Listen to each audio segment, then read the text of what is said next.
Hello students, welcome to my live teaching learning session of BECC 133 Principles of Macroeconomics.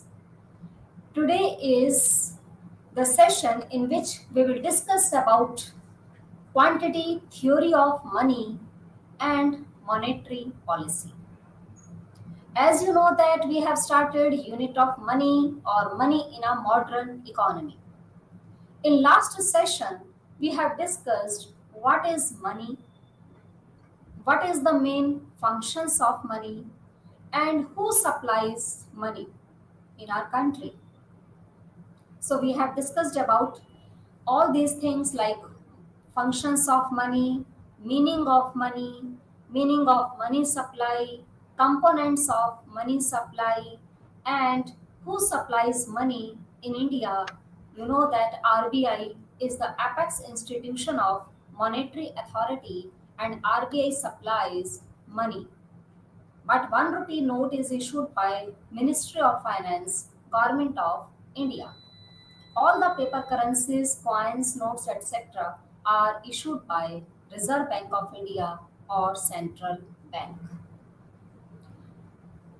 Money has so many topics like money demand, money supply, quantity theory of money, monetary policy, credit creation, liquidity preference. So many topics are included in unit of money.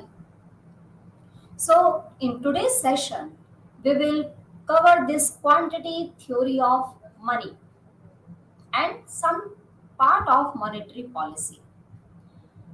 So, let us start from first topic quantity theory of money. This theory is known as Fisher's transaction approach. This quantity theory of money is very popular and very important thing. You must have to understand about how money supply affects the price level and what is the relationship between money supply or quantity of money and price level. As well as money supply increases, price level also increases. When money supply falls, price also falls. It means both have positive relationship or direct relationship or proportionate relationship between each other. Due to increase in money supply, price level will also rise. Due to fall in money supply, price level will fall. It is said by Irving Fisher. So it is known as Fisher's quantity theory of money because Irving Fisher propounded or popularized this theory. So this theory is known as Fisher's transaction approach. Now, what is the main thing of this quantity theory of money? What are the assumptions to formulate this theory? And why this theory was criticized by Cambridge University's economists? And what is the new approach of Cambridge University's economics or cash balance approach? In today's session, we will cover all these things. So let us start from first topic, quantity theory of money. This is the most influential theory of money. Firstly, it was proposed by David Hume in two articles of the Political Discourses of Money and of Interest. One article is Political Discourses of Money, and the second article is Political Discourses of Interest. So these two articles was proposed by David Hume. And this theory was also firstly propounded by David Hume. Modern interpretation was given by Milton Friedman as a stable money demand function. But this quantitative easing was an application of the quantity theory of money. And this theory was opposed by Adam Smith. You know that Adam Smith is father of economics, who gave the first definition of economics in 1776 as a wealth of nation. He said that economics is a science which deals with money or the functions of money.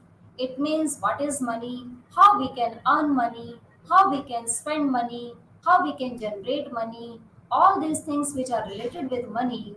This is known as economics, in which we study about all functions and meaning of money, multiple creation of money or money multiplier, everything.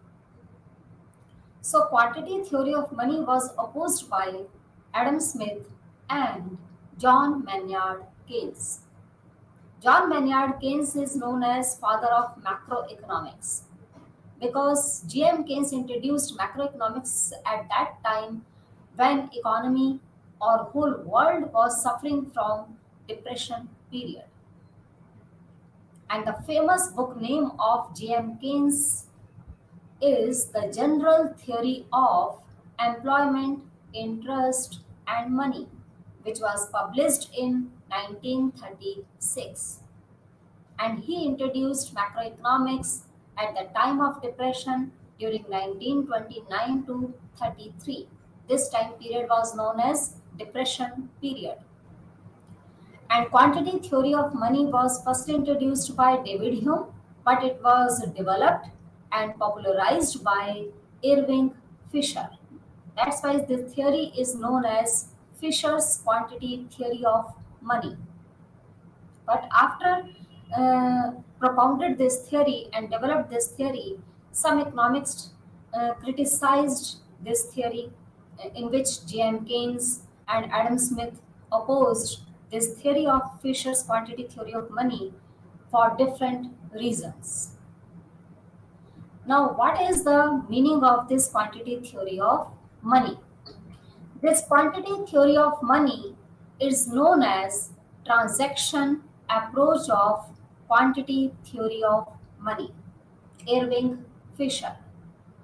According to Irving Fisher, one of the normal effect of an increase in the quantity of money is an exactly proportional increase in the general price level or general level of prices.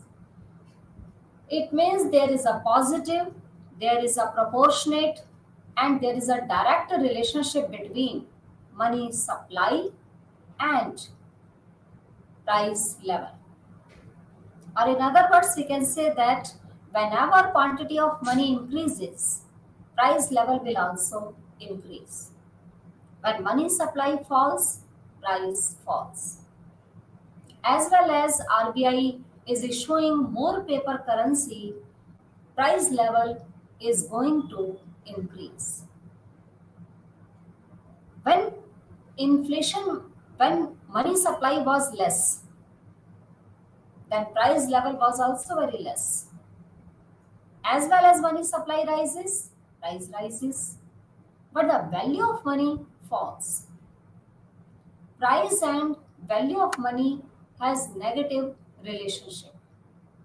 When money supply increases, price also increases. But the value of money means purchasing power of money. As well as price goes up, money value falls. Due to inflation, today the value of money is very less. As well as price increases, value of money go down. So, Irving Fisher theory mainly states three main important things. That one is that money supply or quantity of money and price level has positive, direct and proportionate relationship. This is the first theory of quantity theory of money, in which this is the first assumption or this is the first statement given by Irving Fisher, that there is a positive relationship between money supply and price level. Second thing is, money supply and the value of money has negative relationship. When money supply increases or quantity of money increases, value of money falls. As well as money supply rises, value of money falls.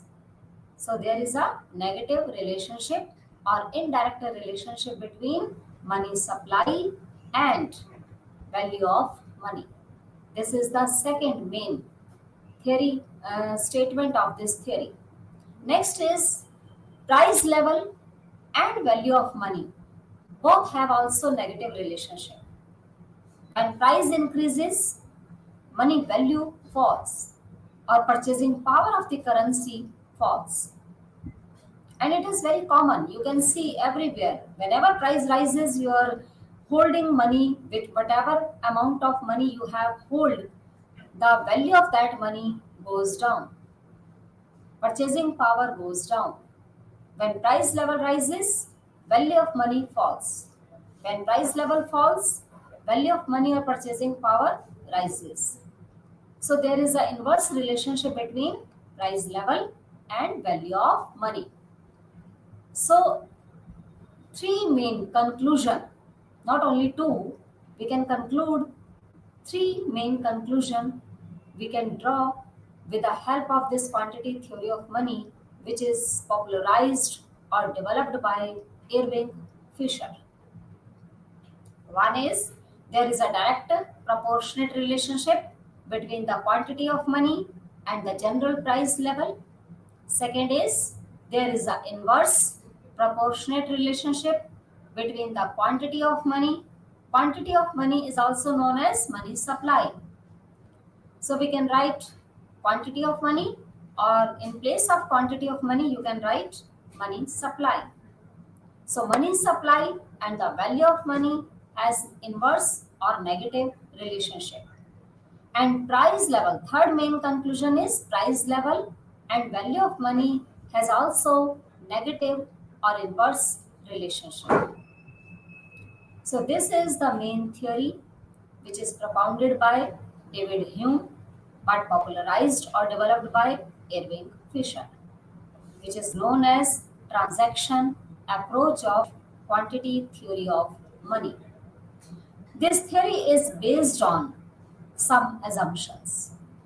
And what are these assumptions?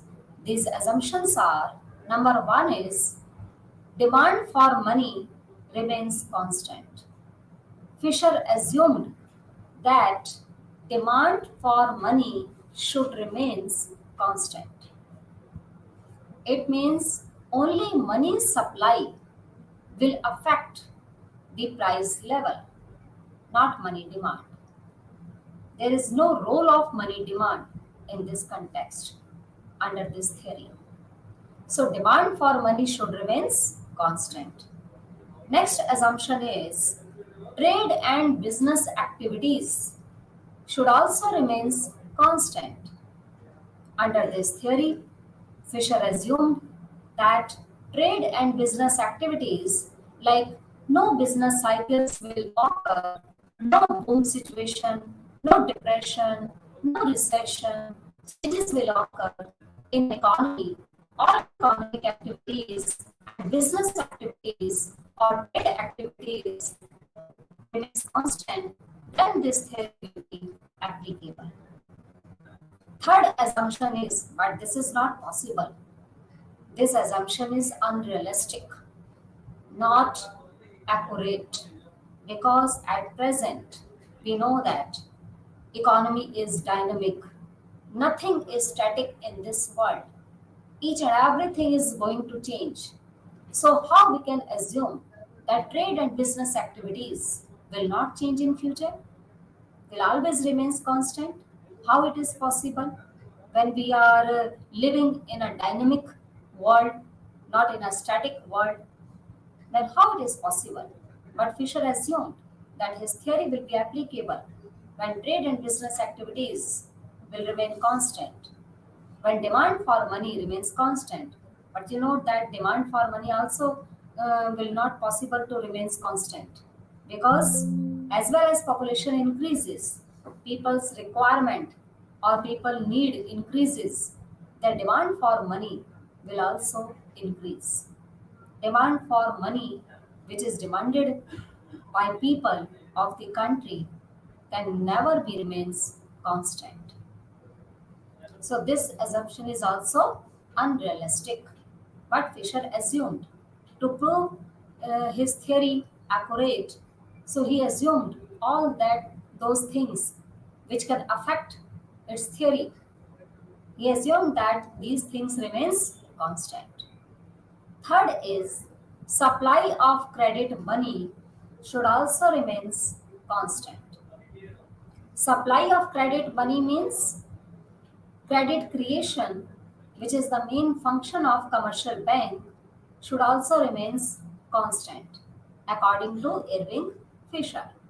But you know that commercial bank's main function is to create multiple credit, to create more money with the help of existing money. So supply of money can never remains constant, but this theory assumed that supply of credit money remains constant. Next assumption is velocity of money should not change. What is the meaning of here velocity? Velocity means speed of money or circulation of money. We know that money can't remain stable only in a single hand. Money shift from one person to another person to someone other person. So money can be circulated in a day at 20 times, at 50 times, at 100 times. So many times money can be circulated or money can be transferred from one person to another person. So velocity of money tells us the speed of money. And how we can assume that speed of money remains constant? Velocity of money should not change according to this theory, but in reality, velocity or circulation of money can never remains constant, can never remains fixed. It can easily change day by day. It can change. So these are the assumptions, and some other assumptions are also uh, we can explain in this quantity theory of money, which is propounded by Irving Fisher. Like Fisher assumed that T remains constant, T is transaction. Transaction can never remains constant, but Fisher assumed that transaction, demand for money for transaction purpose should remains constant. And there is a full employment exists in the economy, according to Irving Fisher. Irving Fisher theory is applicable in long run, not in short run. Fisher assumed that in long run, full employment we can always achieve. And it's very easy to achieve full employment level in long run. So in long run, when full employment is achieved, then whenever money supply rises, only price level will rise and value of money will fall. This is the main idea of this quantity theory of money according to Irving Fisher. Now next is quantity theory of money we can explain with the help of this equation. Here is the equation of quantity theory of money, that is MV is equals to PT. M is money supply, V refers to velocity of money or change in money. Velocity means circulation of money. And P is price level or general price level in the economy. And T means transaction. People always demand for money for specifically transaction purpose. because we need money for day to day transactions. Some goods are perishable in nature. We can't store that commodities. For example,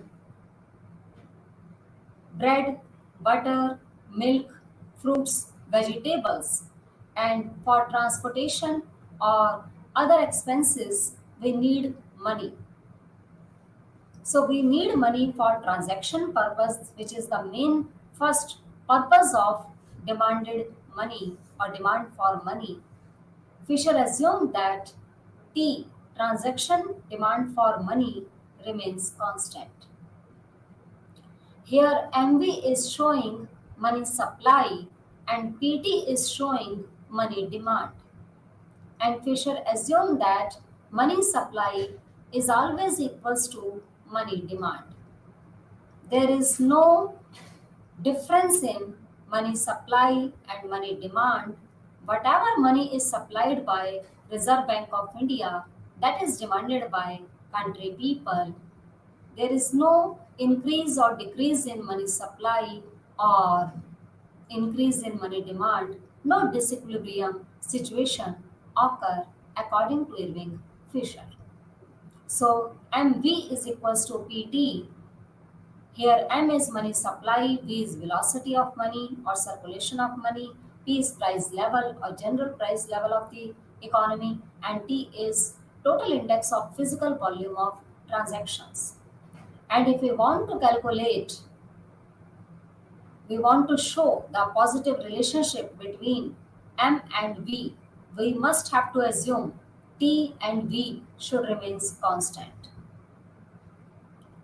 If we want to calculate the direct relationship between MV and PT, then we will assume that price is a passive factor.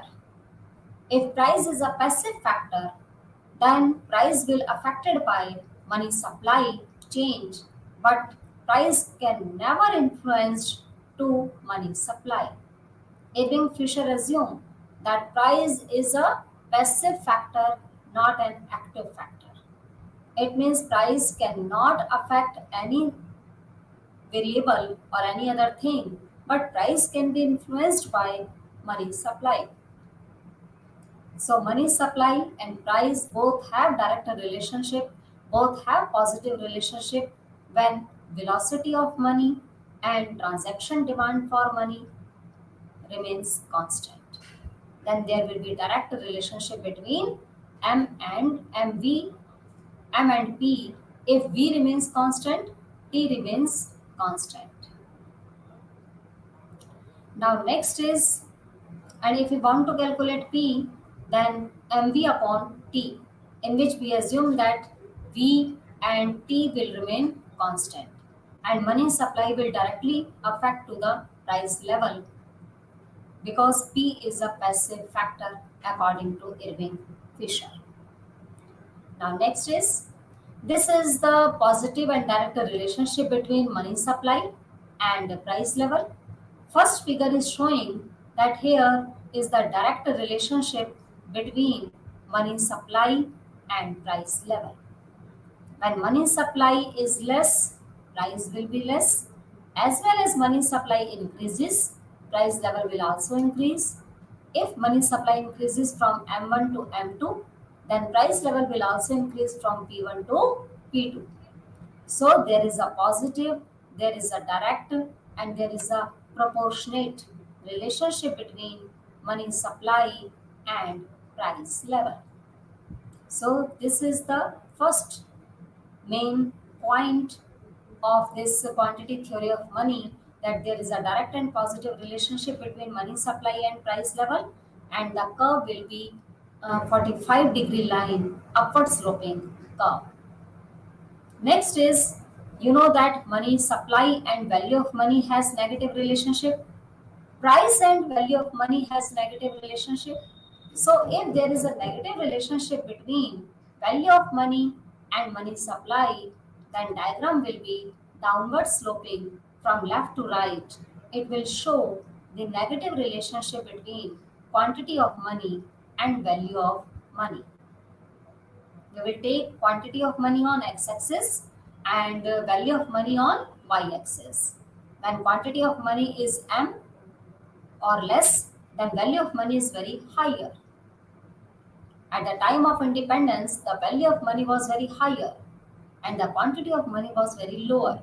But at present, if we see that, then money supply is very higher and the value of money is very lower.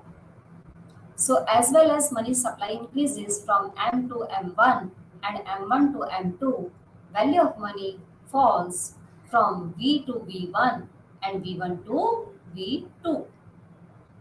So there is an indirect or inverse or negative relationship between velocity of money and value of money and quantity of money. Same as we can draw negative sloped curve in case of value of money and price level, because price level and value of money has also negative or inverse relationship. So curve will be downward sloping. So this is the main two curves of this Fisher's quantity theory of money. One is positive, which is the main theme of this theory, that there is a positive and direct relationship between money supply and the price level, and curve will be 45-degree line, which shows proportionate increase or proportionate relationship between price and quantity of money. Now next is, in this equation here, Fisher include some other variables in his equation. His simple equation was mv is equals to pt, in which we can calculate p is equals to mv upon t. But due to some criticism or due to some thoughts which he took from other economics, that other economics said that Fisher should include change in money supply and change in velocity of money in his equation. That's why Fisher included m dash and v dash in his previous equation, which was only mv is equals to pt. So this is the modified equation of Irving Fisher's quantity theory of money. This modified equation include m dash and v dash according to some other economics suggestions. They said that money supply can change. So how we can say that money supply is constant? So if there is any change in money supply, you should also include in your equation. That's why Fisher include this change in money supply and denoted by m dash. And velocity of money or circulated money can also be changed. It will not remain always constant. So it should also include in Fisher's quantity theory of money equation. That's why Fisher agreed and Fisher included this v dash also in his equation. So the now new equation or modified equation is mv plus m dash v dash is equals to pt. And if we want to calculate p, then equation will be mv plus m dash v dash divided by t.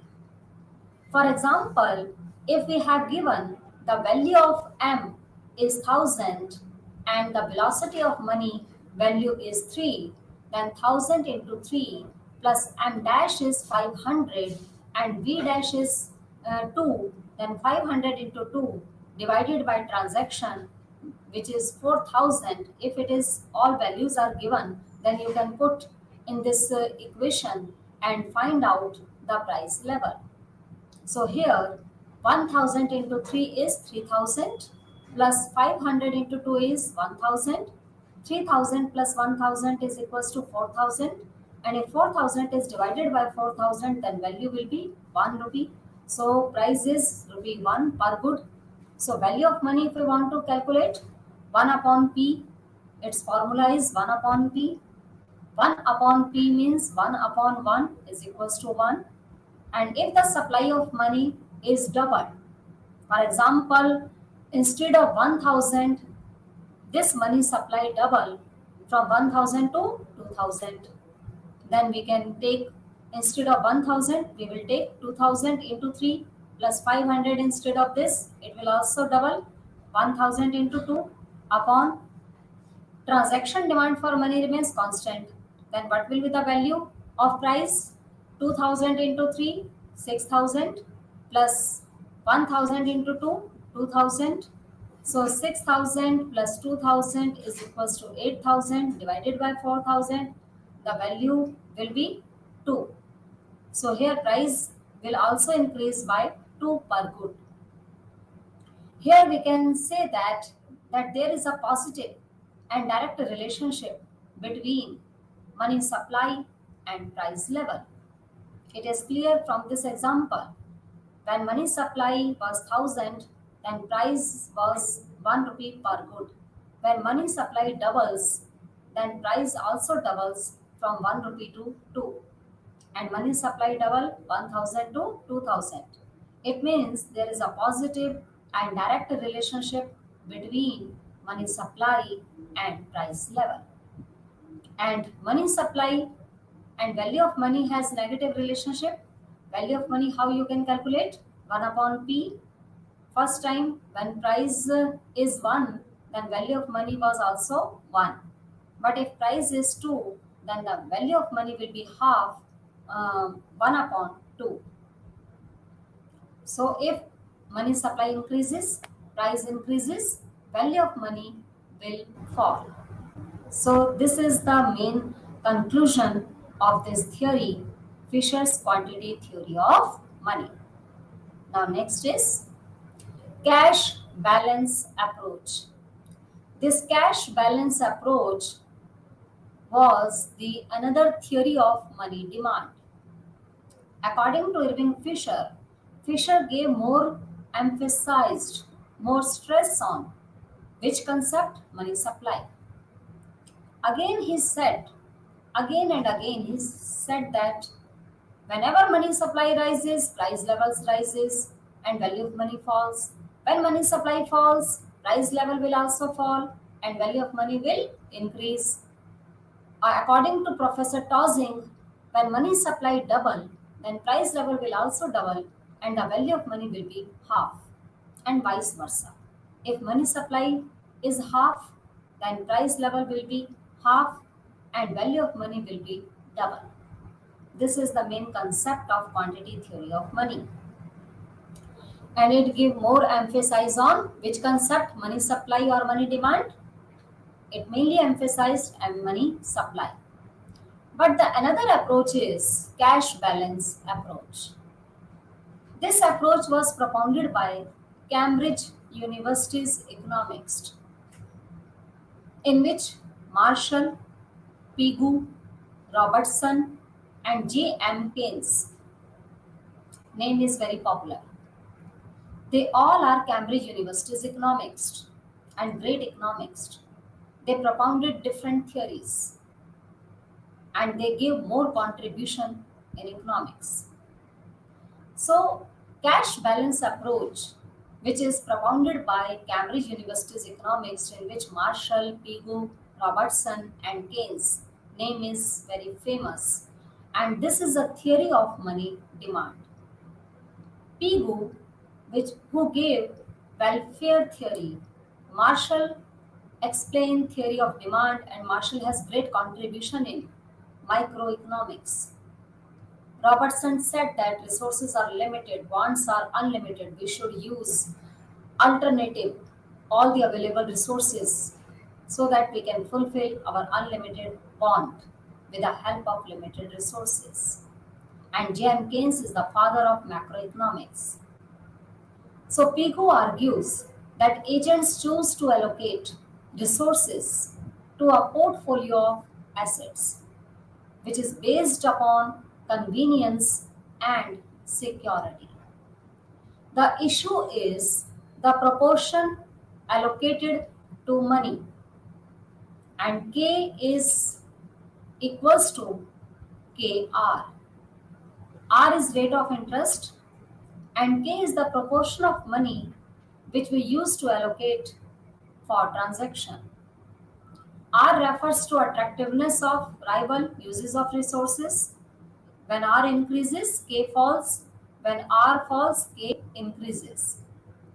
So there is a discussion regarding the provision of security against unexpected demand due to sudden need or rise in price level. So K is the proportion of money income which everyone want to keep in cash form for transaction purpose, for precautionary purpose, and for speculative purpose. Because according to Keynes, money is demanded by each and every country people for specifically three purposes, in which first purpose is transaction purpose, second is precautionary purpose, and third purpose is speculative purpose, in which we can increase multiple money with the help of existing money. So this cash balance approach mainly emphasize money demand, not money supply. And the main economists who propounded this cash balance approach, the name of these economists are Marshall, Pigou, Robertson, and J.M. Keynes. And all are Cambridge University's economists. Now next is money demand and the quantity theory of money.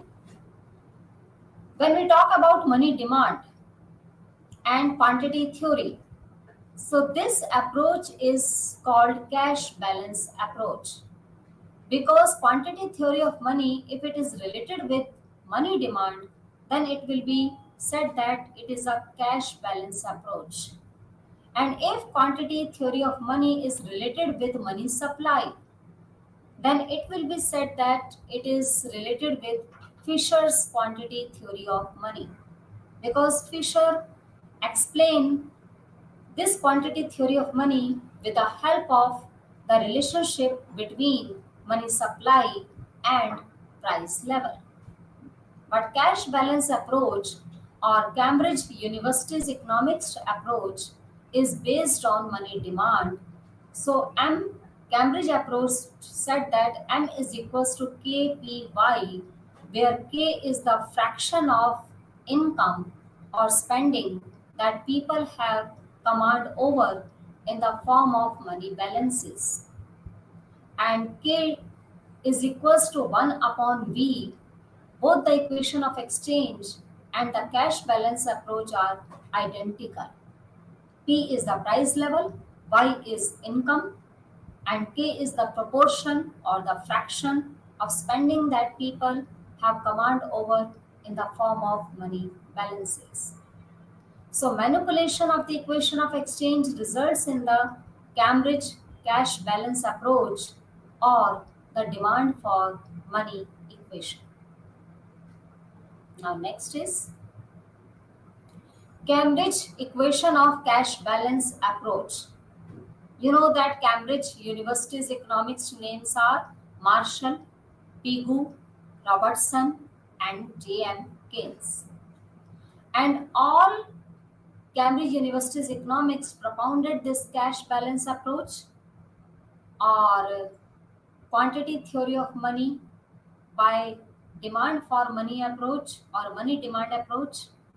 And all economists gave different equations according to this cash balance approach.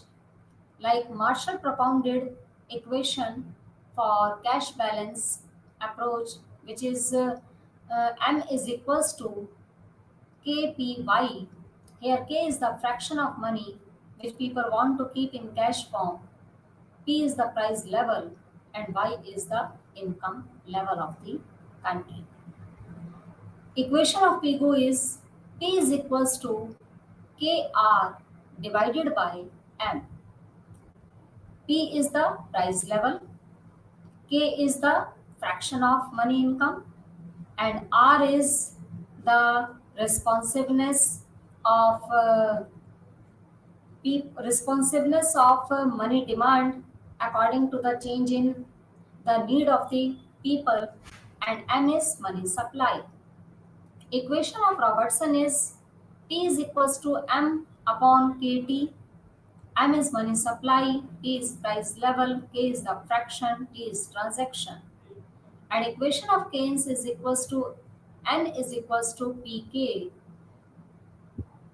N is money supply, N is money's demand is equals to PK. P is price and K is the fraction of income which everyone wants to keep in cash form.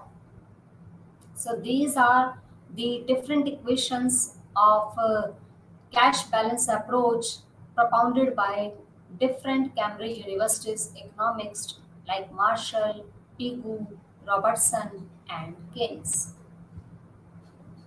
Next is basis of difference. What is the difference between Fisher's quantity theory of money equation and Cambridge University equation? What is the difference in between of these two equations? Now, Fisher's equation, which is mv is equals to pt, it's a very simple equation, but after some including modification or changes, this equation is mv plus m dash v dash is equals to pt.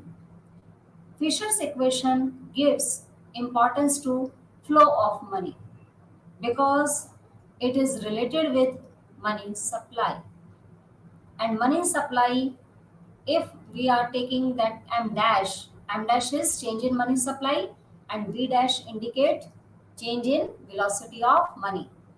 So Fisher's equation gave importance to flow of money, and Cambridge equation gives main importance to on stock of money, not flow of money. It gives main importance to stock of money. Next is price level. According to Fisher's equation, P represent the average price or general price of all goods and services. And according to Cambridge University's equation, P represent the price of only consumer goods, not all commodities price represented by P according to Cambridge equation. Cambridge equation, under this P represent the price of only consumer goods, but in Fisher's equation P represent the average price level of all goods and services. Now next difference point is stress on demand and supply. Who gave main stress on money demand and who gave main stress on money supply? Fisher's equation gave more stress on money supply, and Cambridge University's equation gave more stress on money demand. So Fisher's viewpoint, stress on money supply or supply of money, and Cambridge University's or Cambridge viewpoint, stress is on demand for money. Next is time. Fisher's equation is associated with period of time because it's a flow concept. It takes the equation which is related with the flow of money, so it is associated with period of time. And Cambridge equation, which mainly stresses on stock of money, so it is associated with point of time because stock concept is related with point of time and flow concept is related with period of time. For example, national income is a flow concept because if anything which is related with per day, per month, per week, per hour or per year, that concept is called flow concept. National income is estimated yearly basis and every year estimated by NSSO, national income. So it is associated with period of time because it's a flow concept. But national wealth, national capital is a stock concept because it is related with point of time or specific time point. So stock concept is related with or associated with point of time. Now next is demand for money. According to Fisher, the demand for money is actually for only transaction purpose. Fisher said that money is demanded for by country people for only transaction purpose, not for any other purpose. But according to Cambridge University's economists, their main ideology, which is based on that demand for money is for storage of money. And it means people can demand for money for storage, for precautionary purpose, and for speculative purpose, not only for transaction purpose. So, according to Cambridge ideology, demand for money is for storage of money, and according to Fisher, the demand for money is only for transaction purpose. So this is the main difference in between of Fisher's equation and Cambridge University's equation given by Marshall, Vigo, Robertson and Keynes. Now next is criticism of this theory. You know that Irving Fisher's quantity theory of money, which was propounded or developed by Irving Fisher, that assumed some that is the that based on some unrealistic assumptions, based on some those assumptions who are not operational or practically, if we see that they are not actual exist at present, because Fisher assumed that P is a passive factor, but we know that under law of demand, law of supply, price is not a passive factor. Price mainly affects demand. Price mainly affects supply. Price is an active factor, not passive factor. Price can also affect the demand of the commodity and the supply of the commodity also. So, number one criticism is truism. According to Keynes, the quantity theory of money is a truism. Fisher's equation of exchange is a simple truism because it states that quantity of money or total quantity of money, which is mv plus m dash v dash, paid for goods and services, must equals to their value pt.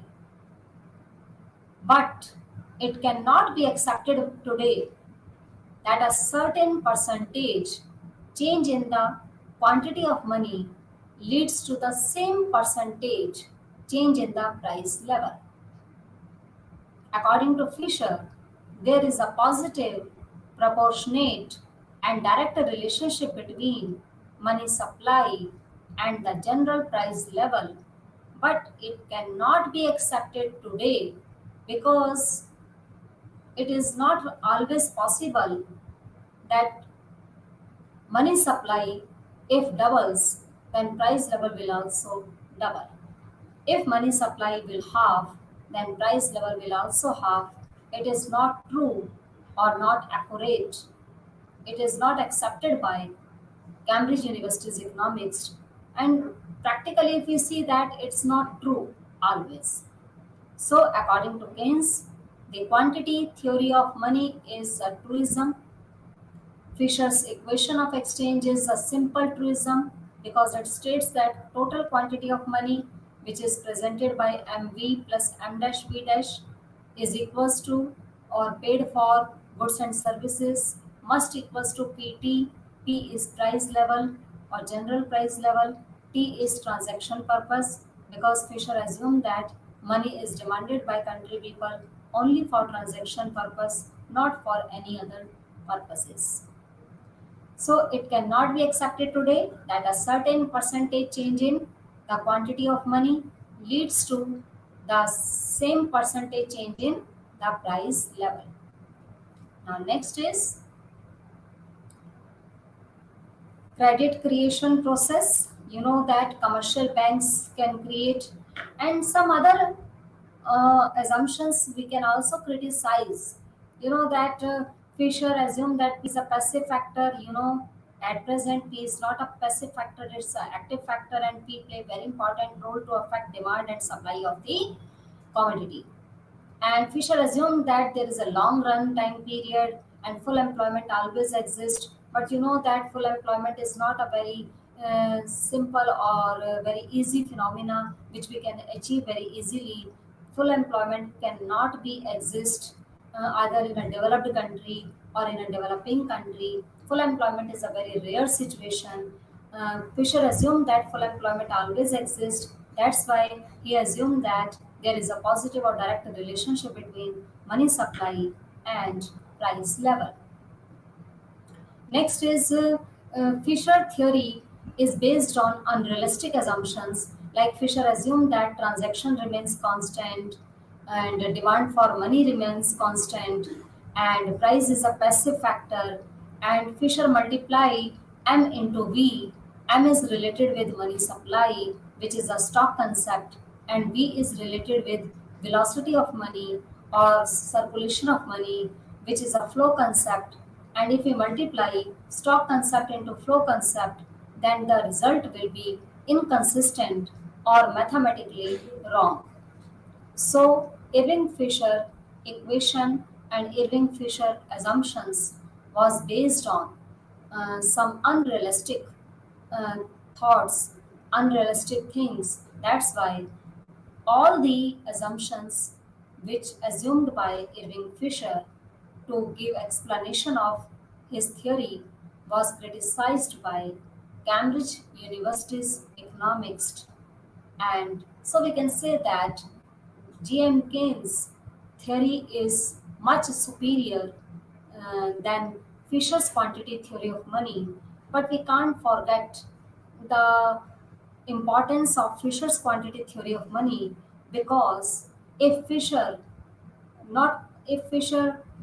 was not propounded that theory, then how we can get new or modern theories? So Fisher's theory play very important role in this money supply, money concept, and money unit. And this theory was not fully inaccurate or unrealistic. It's true because Fisher assumed that full employment, at the level of full employment, we can't increase income, we can't increase output, we can't increase employment level. We, if demand increases, then only price will rise, nothing will increase. So Fisher's theory, at their own ground, it's very accurate, it's very true, because if we achieve full employment, then output, employment, and income will not change, only price will change. So if full employment exists in the economy, then whatever increase in money supply will directly or proportionately affect the price level. Money supply rise, price level will also rise. Money supply falls, then price level will also falls, and by the same ratio or proportionately. But according to Keynes, full employment is a rare situation. Full employment is a very rare, and it cannot be achieved very easily. When, first of all, when money supply increases in the beginning, rate of interest will fall. Rate of interest will fall whenever money supply rises by the Reserve Bank of India. Then what will happen? First of all, rate of interest will fall. When rate of interest will fall, then borrowing will be cheaper and borrowing cost will be cheaper. Investors will be interested to take more loans for taking more advances from commercial banks. In this case, investment will increase. At lower rate of interest, investment will increase. When investment will increase, then production will also increase. When production will increase, then employment level will also increase. income level will also increase, and all things will increase. And this process will go on continuously till the full employment, until the full employment achieved. If full employment achieved, then nothing will increase. Then income output and employment level will remain constant. Then what will increase? Only price level will increase. So according to Keynes, Fisher theory is not fully false. It is true, and but Fisher ignored this whole process of increase in price level. But Keynes included the whole process of this increase in price level due to increase in money supply, the whole steps which lie in between of this positive or direct or proportionate relationship, that was ignored by Irving Fisher but included by J.M. Keynes. That's why J.M. Keynes theory is more popular, is more superior than Irving Fisher's quantity theory of money. But the main reason is that Fisher ignored the whole process, but Keynes include the whole process which lie in between of the positive and direct relationship between money supply and the price level. So this is the main thing which is showing the whole concept of quantitative theory of money. Now next is a credit creation process.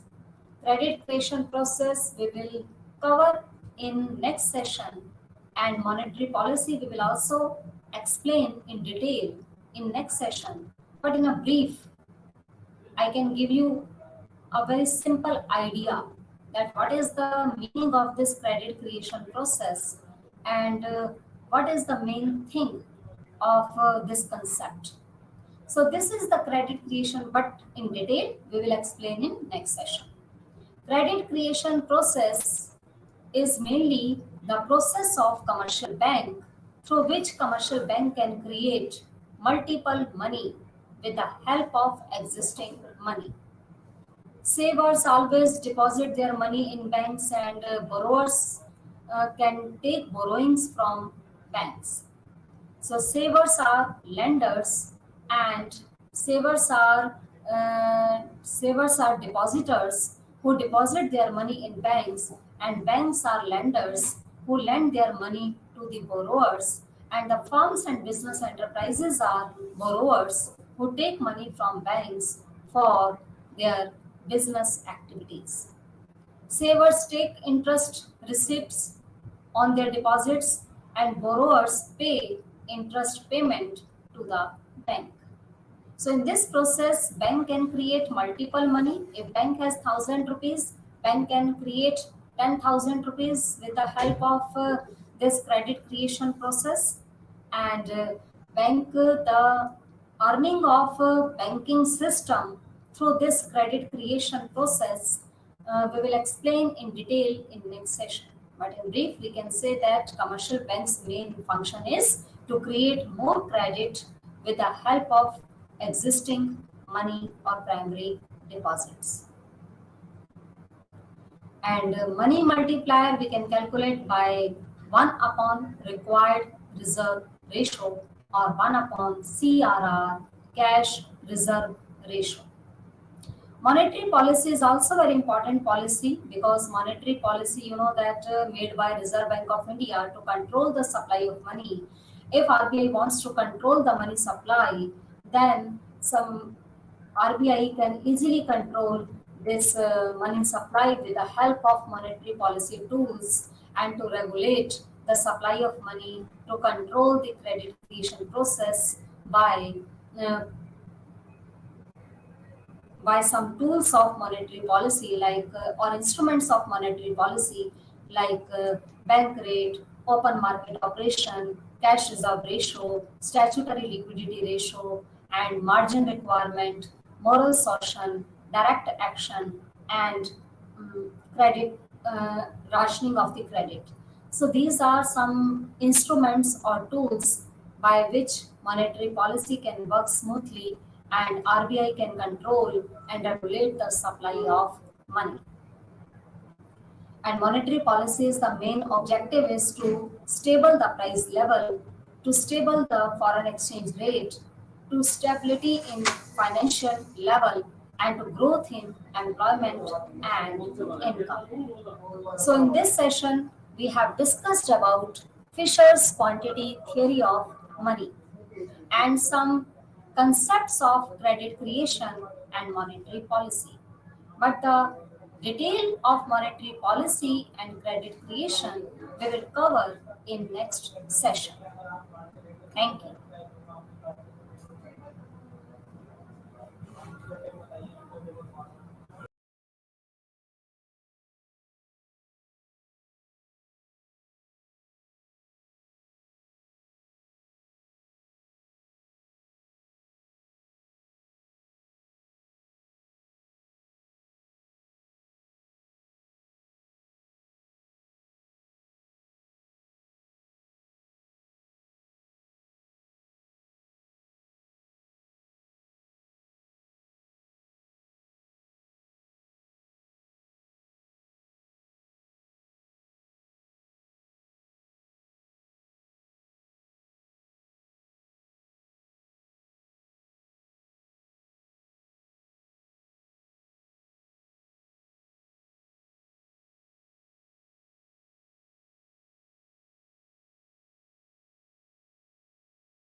ఈరోజు మనం ఒక మంచి శాస్త్రవేత్త గురించి, సామాజిక శాస్త్రవేత్త గురించి మనము ఈరోజు మాట్లాడుకుందాం.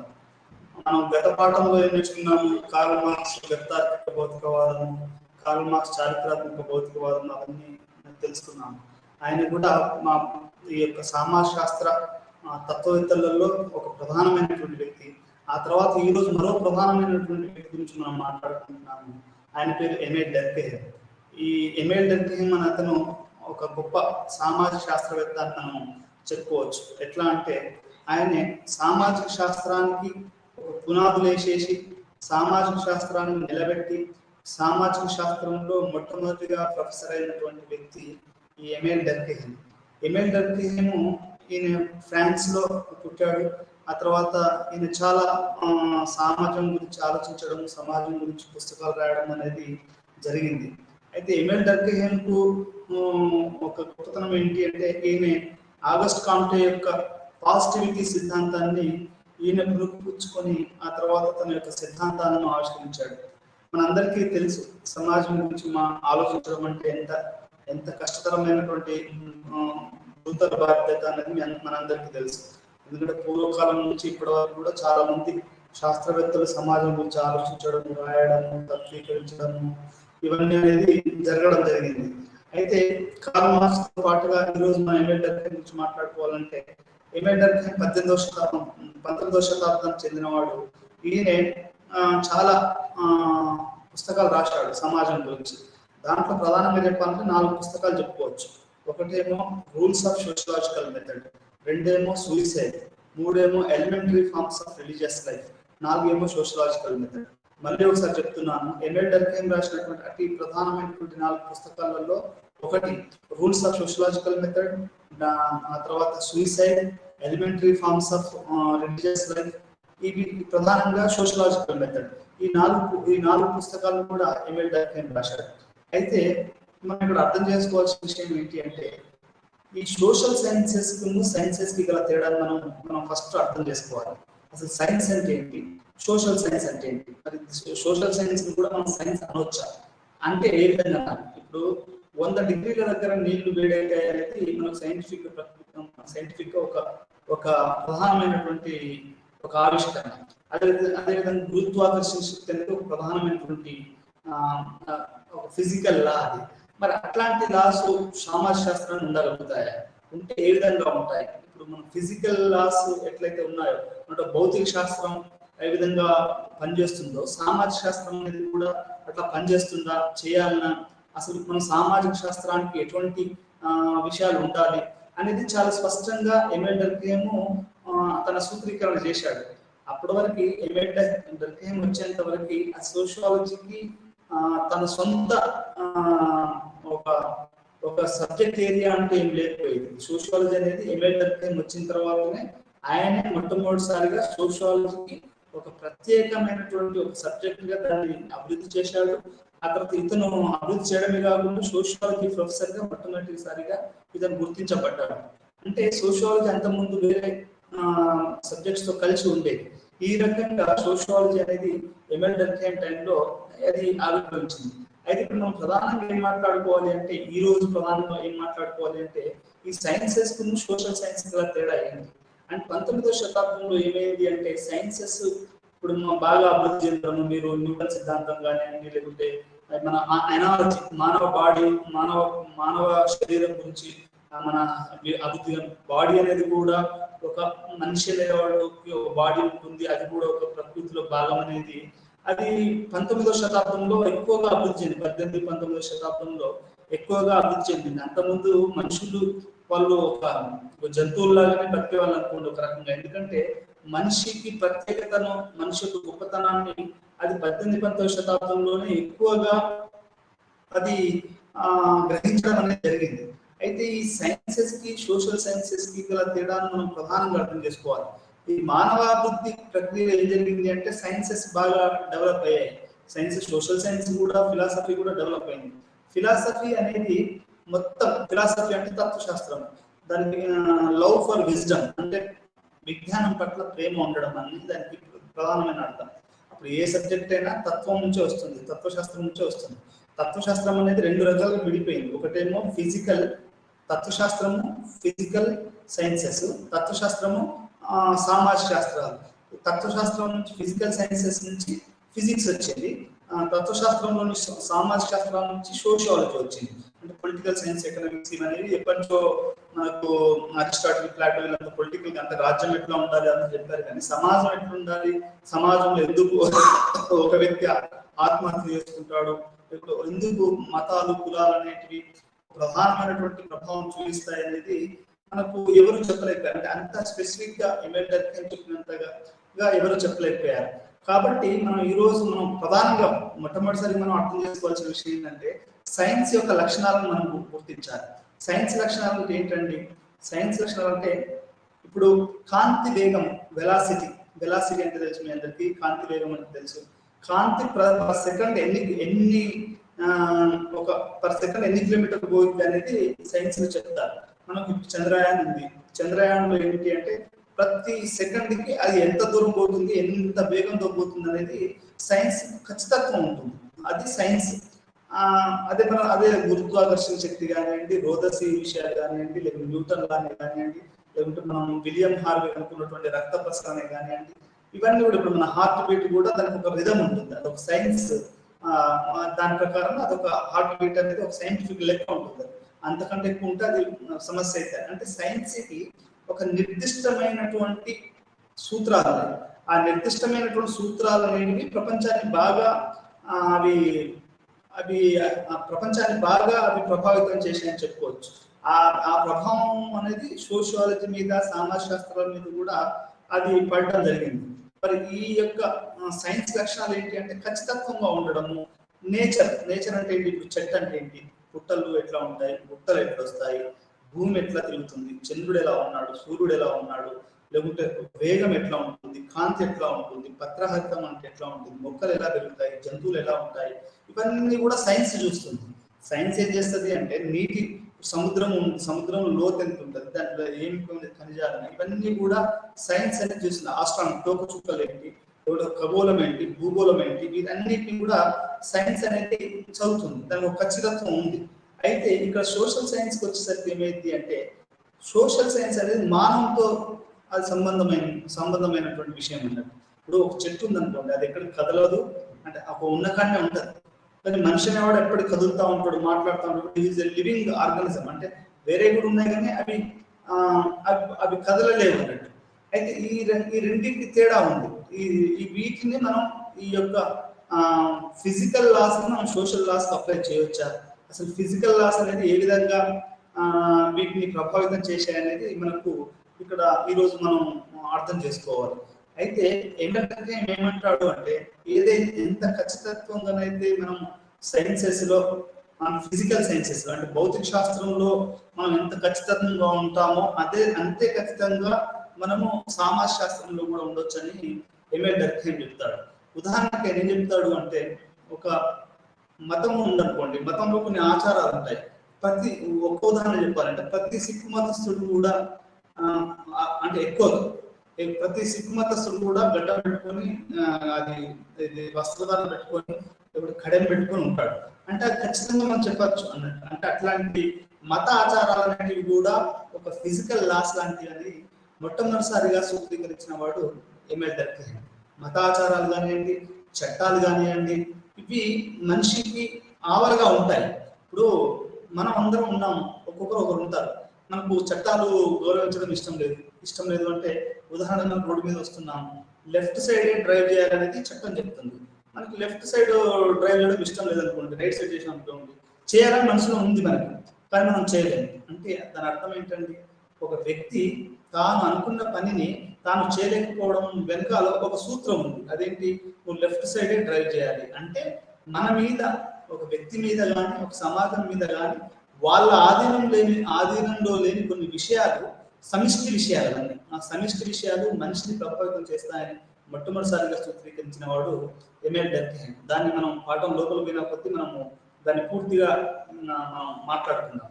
ఇది సైన్స్కును సోషల్ సైన్స్ మొట్టమొదటిసారిగా ఒక సామాజిక శాస్త్రానికి కావాల్సినటువంటి రూల్స్ ఏంటి, అసలు ఒక సోషల్ సైన్స్ ను మనం ఎస్టాబ్లిష్ చేయాలంటే, దాన్ని ప్రారంభం చేయాలంటే దానికి కొన్ని లక్షణాలు ఏంటి, అవి ఏ రకంగా మనం సామాజిక శాస్త్రాన్ని ఒక శాస్త్రంగా మనం డెవలప్ చేయాలంటే ఆయన కొన్ని సూత్రాలు పెట్టాడు ఎంఎల్ డర్కీమ్ గారు. ఆ సూత్రాలు ఏంటనేది మనం ఈ రోజు తెలుసుకుంటాం. అదేవిధంగా సామాజిక వాస్తవాలు అనేది దాన్ని సోషల్ ఫ్యాక్ట్స్ అంటారు. Social facts quote and quote. Social facts అంటే the act of thinking, act of feeling, act of behaving is called social fact. అంటే సామాజిక వాస్తవాలు అనే ఒక అతి ప్రధానమైనటువంటి సామాజిక శాస్త్ర సూత్రాన్ని ఎంఎల్ డర్కీమ్ గారు చెప్పారు. ఈ రోజు ఆ సామాజిక వాస్తవాలు అంటే ఏంటి, దాని లక్షణాలు ఏంటి, అది ఏ విధంగా ఉంటుంది, మన సమాజ శాస్త్రంలో ఒక శాస్త్రవేత్తలుగా ఈ సామాజిక వాస్తవాలను ఎట్లా చదవాలి అనేది మనం ఈ రోజు పాటలో ప్రధానంగా మనం చర్చించుకుంటాం. అదేవిధంగా సమాజ శాస్త్రం కొన్ని ఇతర అధ్యయన విషయాల నుండి ఎలా భిన్నంగా ఉందో కూడా మనం తెలుసుకుంటాం. అంటే ఇప్పుడు సామాజిక శాస్త్రం పొలిటికల్ సైన్స్ ఏ రకంగా భిన్నంగా ఉంది, ఆర్థిక శాస్త్రానికి భిన్నంగా ఏ విధంగా ఉంది అనేది కూడా మనం ఈ రోజు పాఠంలో తెలుసుకుంటాం. అదే రకంగా సమాజం యొక్క రకాలు, అంటే ఎన్ని రకాలుగా సమాజం ఉంటుంది అనేది కూడా మనం ఈ రోజు పాఠంలో తెలుసుకుంటాం. సామాజిక వాస్తవాలను కూడా మనం వర్గీకరిస్తాం. సామాజిక వాస్తవాలు సోషల్ ఫ్యాక్ట్స్ అనేటివి ఎన్ని రకాలుగా ఉంటాయి అనేది కూడా, సోషల్ ఫ్యాక్ట్ అంటే ఏంటి, సామాజిక వాస్తవాలు అంటే ఏంటి, వాటి లక్షణాలు ఏంటి, అవి ఎన్ని రకాలుగా ఉంటాయి, అవి ఏ రకంగా ప్రభావితం చేస్తాయి, అసలు సామాజిక వాస్తవాన్ని మనం అబ్జర్వ్ ఎట్లా చేయాలి, వాటి గైడ్ లైన్స్ ఏంటి మనం అనేది కూడా ఈ రోజు మనం తెలుసుకుంటాం. అదేవిధంగా సామాజిక వాస్తవాల పరిశీలన, నియమావళిని జాబితాను మనం తయారు చేయాలి. వాస్తవాలను వివరించడానికి నియమాలను మనం గుర్తించాలి. అంటే ఈ సామాజిక వాస్తవాలని గుర్తించడానికి ఎటువంటి నియమాలను మనం ఉండాలి అనేది కూడా ఈ రోజు మనం ఈ యొక్క పాఠం తెలుసుకున్నాము. ఆ పాఠం ఇంకొంచెం లోపలికి ముందు మీకు ఒక ఉదాహరణ చెప్తాను. ఇప్పుడు అడ్మినిస్ట్రేషన్ అనే ఒక పదాన్ని మీకు చెప్తాను. అడ్మినిస్ట్రేషన్ అంటే, అడ్మినిస్ట్రేషన్ ఇప్పుడు మీరు సచివాలయం పోయాలనుకోండి, మీది ఒక పెన్షన్ స్కీమ్ ఉంది, మీ పెన్షన్ స్కీమ్ మీకు రాలేదు. మీరు రానప్పుడు మీరు ఏం చేస్తారు, ఒక ఎందుకు రాలేదు అనేది మీరు పెన్షన్ ఆఫీస్కి పోతారు. అక్కడ పోతే ఎవరు ఉంటారు, పెన్షన్ ఆఫీసర్ ఉంటాడు, మీ ఫైల్ చూసే సెక్షన్ ఆఫీసర్ ఉంటాడు, దాని కింద పనిచేసే బెంచ్ లో పనిచేసే అతను ఉంటాడు, అతని కింద ఒక క్లర్క్ ఉంటాడు, స్పీకర్ ఉంటాడు. ఇదంతా దీనంతటి కూడా అడ్మినిస్ట్రేషన్ అంటారు. ఇది ఒక సామాజిక వాస్తవం.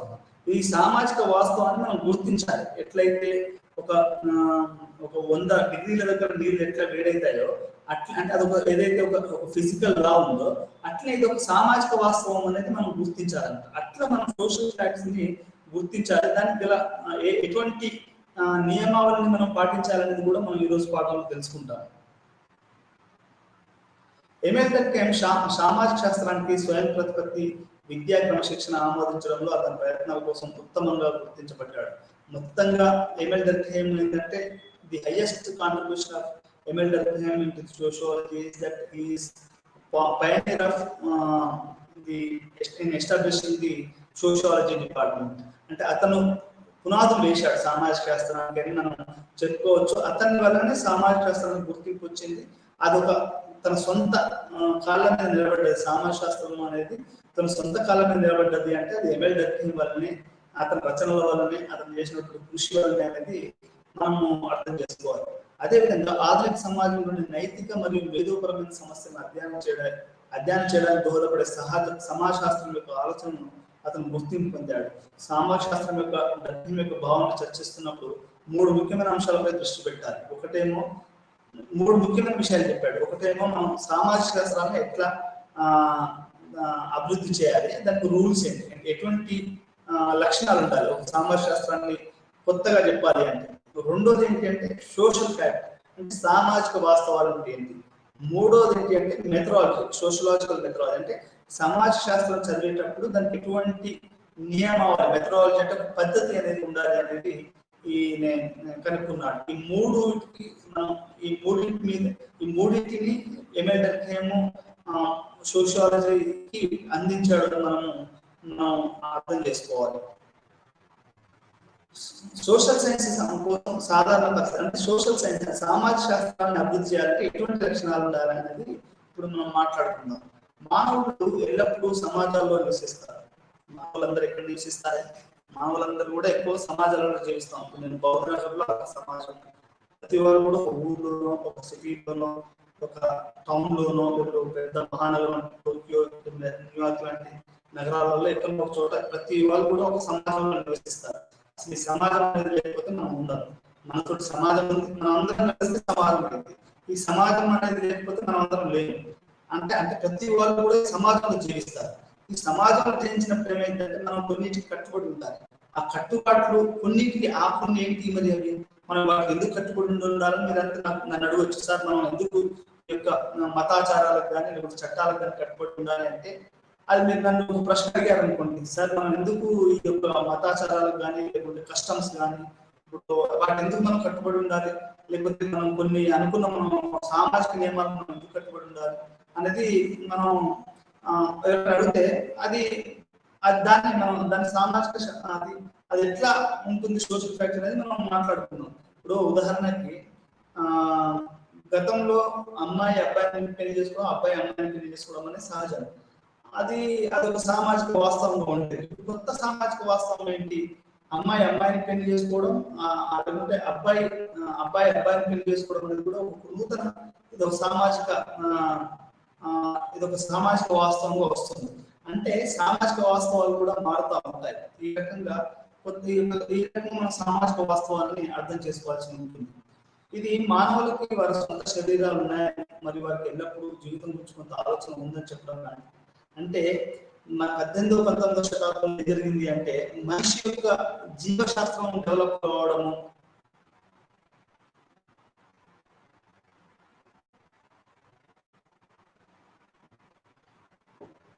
పద్దెనిమిదవ 19వ శతాబ్దంలో ఈ ఫిజికల్ సైన్స్ బాగా డెవలప్ అయిందండి. ఒక అంచనా ప్రకారం గత 200 సంవత్సరాలలో జరిగినంత సైంటిఫిక్ డెవలప్మెంట్ అంతకుముందు వేరే సంవత్సరాల నుంచి జరిగినంత ఒక సైన్స్ అండ్ టెక్నాలజీ అభివృద్ధి అనేది గత 200 సంవత్సరాలు జరిగింది. అంటే దాన్ని బట్టి మీకు అర్థమైంది ఏంటంటే 18వ-19వ శతాబ్దంలో ఈ బాడీ మానవ శరీరం గురించి చాలా విస్తృతమైనటువంటి పరిశోధన జరిగింది. మనం కూడా ఒక సొంత శరీరం ఉన్న వాళ్ళమని, దాంట్లో రక్తం ప్రవహిస్తుందని విలియం హార్వే కనుక్కున్నాడు. విలియం హార్వే కనుక్కున్నప్పుడు ఏమైంది అంటే అతన్ని అసలు ఫస్ట్ నమ్మలేదు ఎవరు. బాడీలో ఎర్ర సిరులు, తెల్ల సిరులు, ఎర్రదమ్ములు, తెల్లదమ్ములు ఉంటాయన్నప్పుడు ఎవరు నమ్మలేదు. ఇది గుండె కొట్టుకుంటుంది, రక్తం ప్రసరణ జరుగుతుంది అని చెప్పినప్పుడు ఎవరు దాన్ని నమ్మలేదు. విలియం హార్వే చాలా తన పరిశోధన నడిపించడానికి అది బాడీని బయటకు తీసుకెళ్ళి అట్లా శరీరం మూసా రక్తాన్ని ఆయన పరిశీలించేవాడు అనేది మనకు కొంతమంది మనం చదవడం ద్వారా అర్థమవుతుంది. అంటే నేను ఎందుకు చెప్తున్నాను ఉదాహరణ అంటే 18వ-19వ శతాబ్దంలో ఏమైంది అంటే మనకు మానవ యొక్క ఏదైతే మన శరీరం ఉందో దాని గురించి నాలెడ్జ్ పెరగడం అనేది మొదలైంది. ఇప్పుడు మనకు చాలా వరకు వింటా ఉంటాం మనం. నిన్న ఒక పేపర్లో చూశాను నేను. అదేంటంటే 2 కవల పిల్లలు పుట్టారు. కవల పిల్లలు ఎట్లా పుట్టారు, 2 బాడీ కూడా ఇట్లా ఇద్దరు అమ్మాయికి ఇట్లా జాయింట్ చేసింది. వాళ్ళు ఇద్దరు కదిలితే ఎవరు కదిలినా కానీ అది ఇద్దరు కదలాలి. గత 2 రోజుల క్రితం ఆ 2 బాడీని వాళ్ళు సైంటిఫిక్ గా అంటే శాస్త్రీయపరంగా ఆధునిక పరిశోధన పద్ధతుల ద్వారా వాళ్ళ 2 పిల్లల్ని కూడా విడదీసి ఇప్పుడు వేరు పిల్లలుగా చేశారు. ఇప్పుడు వాళ్ళు స్వచ్ఛంగా ఎవరు వాళ్ళు బతకవచ్చు అన్నారు. అంటే ఈ యొక్క మన శరీరానికి సంబంధించినటువంటి విజ్ఞానం అనేది 18, 19, 20వ శతాబ్దంలో గత 200-300 సంవత్సరాల నుంచి చాలా అధికంగా మనకు ఇది వస్తుందనేది బాగా అర్థం చేసుకోవాల్సినటువంటి విషయం. అయితే దీనివల్ల మనం ఇదంతా మాట్లాడుకుంటున్నాం సార్, మనం మాట్లాడుకోవాల్సిన సమాజ శాస్త్రం కదా అంటే ఉంది, సంబంధం ఉంది. శరీరానికి సంబంధించిన విజ్ఞానం పెరగడానికి మరియు దాని యొక్క ప్రభావం సమాజ శాస్త్రాల మీద పడడానికి చాలా సంబంధం ఉంది. ఈ రకంగా 18, 19, 20 శతాబ్దంలో జరిగినటువంటి శరీర ప్రమాణాలు ఎప్పుడైతే ఎక్కువగా మనకు అర్థం కావడం మొదలైందో అప్పటి నుంచి దాని యొక్క ప్రభావం అనేది సమాజం మీద, సమాజ శాస్త్రాల్లో ఉద్భవానికి కూడా అది తోడ్పడింది అనేది మనకు ఇక్కడ అర్థమవుతుంది. శరీర ధర్మశాస్త్రం నుంచి జ్ఞానం చాలా కాలం తర్వాత ప్రత్యేక క్రమశిక్షణగా అర్థం చెందింది. అంటే యాక్చువల్ గా ఈ యొక్క ఎబెట్ డర్కైమ్ కూడా బాగా అతను ఏదైతే మెడిసిన్ ఏదైతే అయిందో, ఏదైతే మానవ ధర్మశాస్త్రము అంటే ఇది ఎట్లా పనిచేస్తుంది, ఏదైతే బాగా ఎప్పుడైతే యూరోప్ లో కానీ యూకే లో కానీ ఎప్పుడు బాగా డెవలప్ అయిందో అది అప్పుడు ఏమైంది అంటే దాని ప్రభావం అనేది ఈ యొక్క సోషల్ సైన్సెస్ మీద పడ్డది. అంటే అది ఎట్లా ఏ రకంగా అభివృద్ధి చెందింది ఏమైంది అనే దాని గురించి అనేది చాలా నాకు సోషల్ సైన్సెస్ మీద కూడా చాలా పడ్డది. ఆ సోషాలజీ మీద కూడా చాలా పడ్డది. అంటే శరీర ధర్మశాస్త్రము అభివృద్ధి చెందడము, అది ఒక ఇన్స్టిట్యూషనలైజ్ కావడము. ఇన్స్టిట్యూషనలైజ్ అంటే అది ఏ రకం అది అది ప్రభుత్వ అది ఇన్స్టిట్యూషనలైజ్ అయింది. ఇప్పుడు మనం కనుక ఇప్పుడు నిమ్స్ అని చదువుతాము, లేకుంటే ఎయిమ్స్ అని చదువుతాము. మనకు నిజాం ఇప్పుడు హైదరాబాద్ గురించి పల్లెటూరు సిటీ హైదరాబాద్ సిటీ ఎట్లా తెలుసండి? హైదరాబాద్ సిటీ ఎట్లా తెలుసు అంటే అది నిజాం హాస్పిటల్ కానివ్వండి, గాంధీ హాస్పిటల్ కానివ్వండి, లేకుంటే నీరోఫ్ హాస్పిటల్ కానివ్వండి, ఇంకేదైనా హాస్పిటల్, ఇవన్నీ కూడా ఎట్లా అంటే ఈ యొక్క విజ్ఞాన శాస్త్రం అనేది, ఈ యొక్క ఆధునిక విజ్ఞాన శాస్త్రం అనేది, ఈ మెడిసిన్ అనేది బాగా అభివృద్ధి చెందడము, దీని వల్ల అనేది మనకు ఇది బాగా అభివృద్ధి చెందడం అనేది అది సమాజ శాస్త్రాల మీద బాగా ప్రభావం చూపించింది.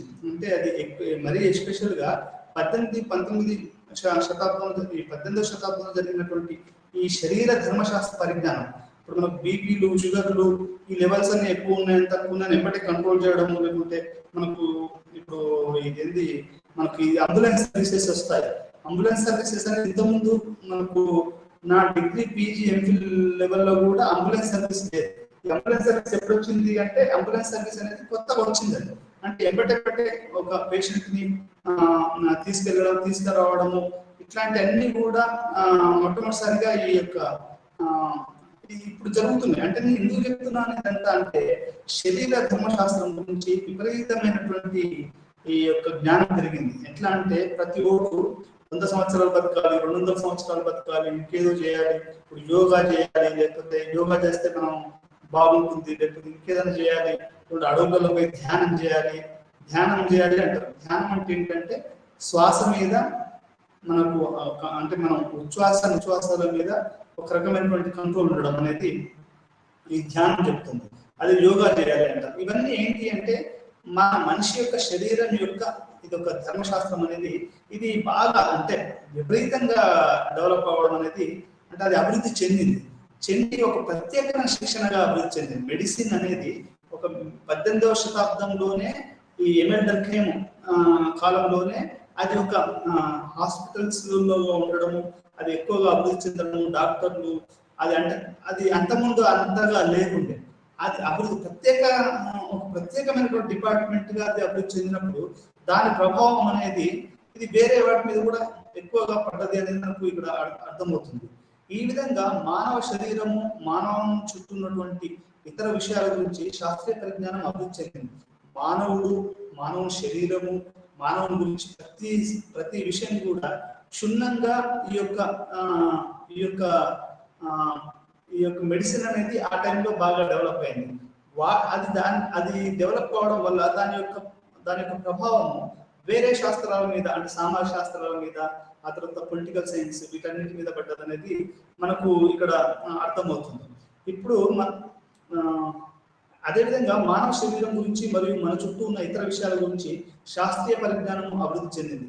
వాటిని పొందే కొత్త పద్ధతులతో పాటుగా ఈ పద్ధతిని శాస్త్రీయ పద్ధతులను కూడా ప్రారంభించారు. ఇది సైంటిఫిక్ మెథడ్ అంటారు. ఇప్పుడు మెడికల్ సైన్సెస్ లోనే సైంటిఫిక్ మెథడ్ ఎక్కువగా ఉంటుంది అనేది ఒక భావన ఉంది. అంటే డాక్టర్ కి మీరు ఈ మధ్యలో మీరు ఎక్కడైనా గమనించండి, ఊర్లలో డాక్టర్ ఉన్నంత విలువ కలెక్టర్ కు ఉండదు, ఆ తర్వాత ఇంజనీర్ కు ఉండదు. ఎందుకంటే డాక్టర్ కు పాము వచ్చింది అనుకోండి, ఒక రైతు వ్యవసాయం పనిచేస్తుంటే పొలం పోతా ఉంటే పాము వచ్చింది. ఆ పాము వచ్చిన ఏమందిస్తే డాక్టర్ మాత్రమే కాపాడగలుగుతాడు. అతను మనుషులు అక్కడ పాము వరిస్తే మన ఒక యూట్యూబ్ లో ఒకటి బాగా వైరల్ అవుతుంది. అదేంటి అంటే ఒక వ్యక్తి పొలం కింద చెట్టు కింద పడుకుంటే ఆ చెట్టులోకి పాము దూరితే అది నాగంపాము లాగా ఉంది, చాలా విషపూరితమైనటువంటి పాము అంటారు. దాన్ని స్లోగా అందరు కలిసి దాన్ని ఎటువంటి సపోర్ట్ చేయకుండా బయటకు తీశారు. మరి ఆ పాము అతను కలిస్తే దాన్ని ఎవరు కాపాడాలి? అక్కడ ఉన్న డాక్టరే కాపాడాలి. అంటే ఎందుకు ఒక మనిషి ప్రాణాన్ని కాపాడేటువంటి శక్తి యొక్క మానవ ధర్మశాస్త్రము మెడిసిన్ ఉంది కాబట్టి అది 18వ శతాబ్దంలో బాగా అభివృద్ధి చెంది అదేమైంది అంటే అది ఒక ఇన్స్టిట్యూషనలైజ్ అయింది. అంటే ఒక సంస్థీకరించబడ్డది. ఒక డాక్టర్లు ఉత్పత్తి కావడము, హాస్పిటల్స్ రావడము, ప్రభుత్వం దానికి సహాయం చేయడము, అదొక శాస్త్రీయ పద్ధతిగా అది జనాలలో గుర్తింపు రావడము, ఇవన్నీ కూడా ఏమయ్యాయంటే వేరే శాస్త్రాన్ని బాగా ప్రభావితం చేశాయనేది మనకి ఇక్కడ మనం చూసాక అర్థమవుతున్నటువంటి విషయం.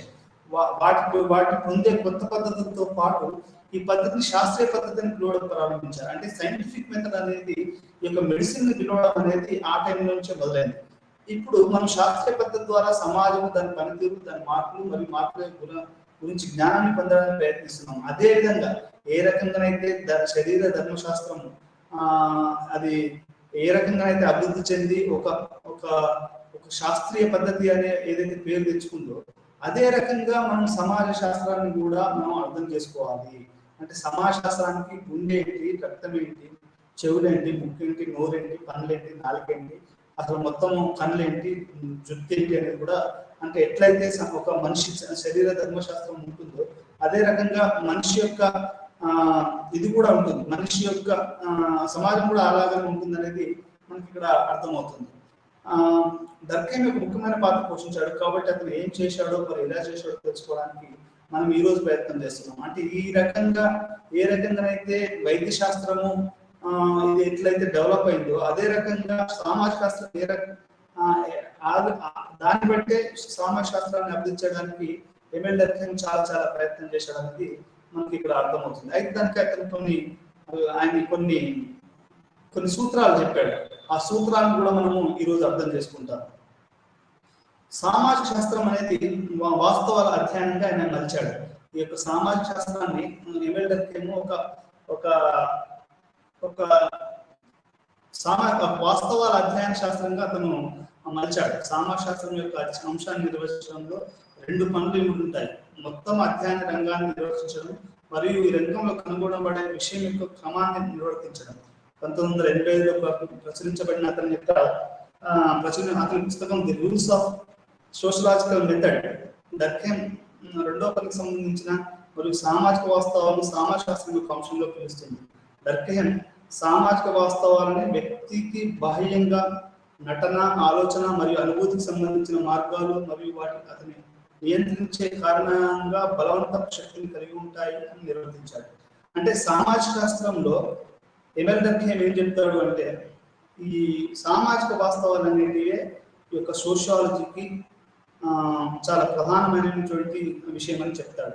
అందులో ఈ యొక్క విషయాన్ని the rules of sociological method అనే పుస్తకంలో అతను రాశాడు. అతను ఏమంటాడు అంటే సామాజిక వాస్తవం అంటే ఏంటి అంటే మనం ఏ విధంగా అయితే నటిస్తామో, అది మనం ఏ విధంగా అయితే ఆలోచిస్తామో, మనం ఏ విధంగా అయితే ఫీల్ అవుతామో, అంటే మనం ఏ రకంగా అయితే మనం ఫీల్ అని చెప్తామో దాన్ని మనం సామాజిక వాస్తవం అని అనాలి.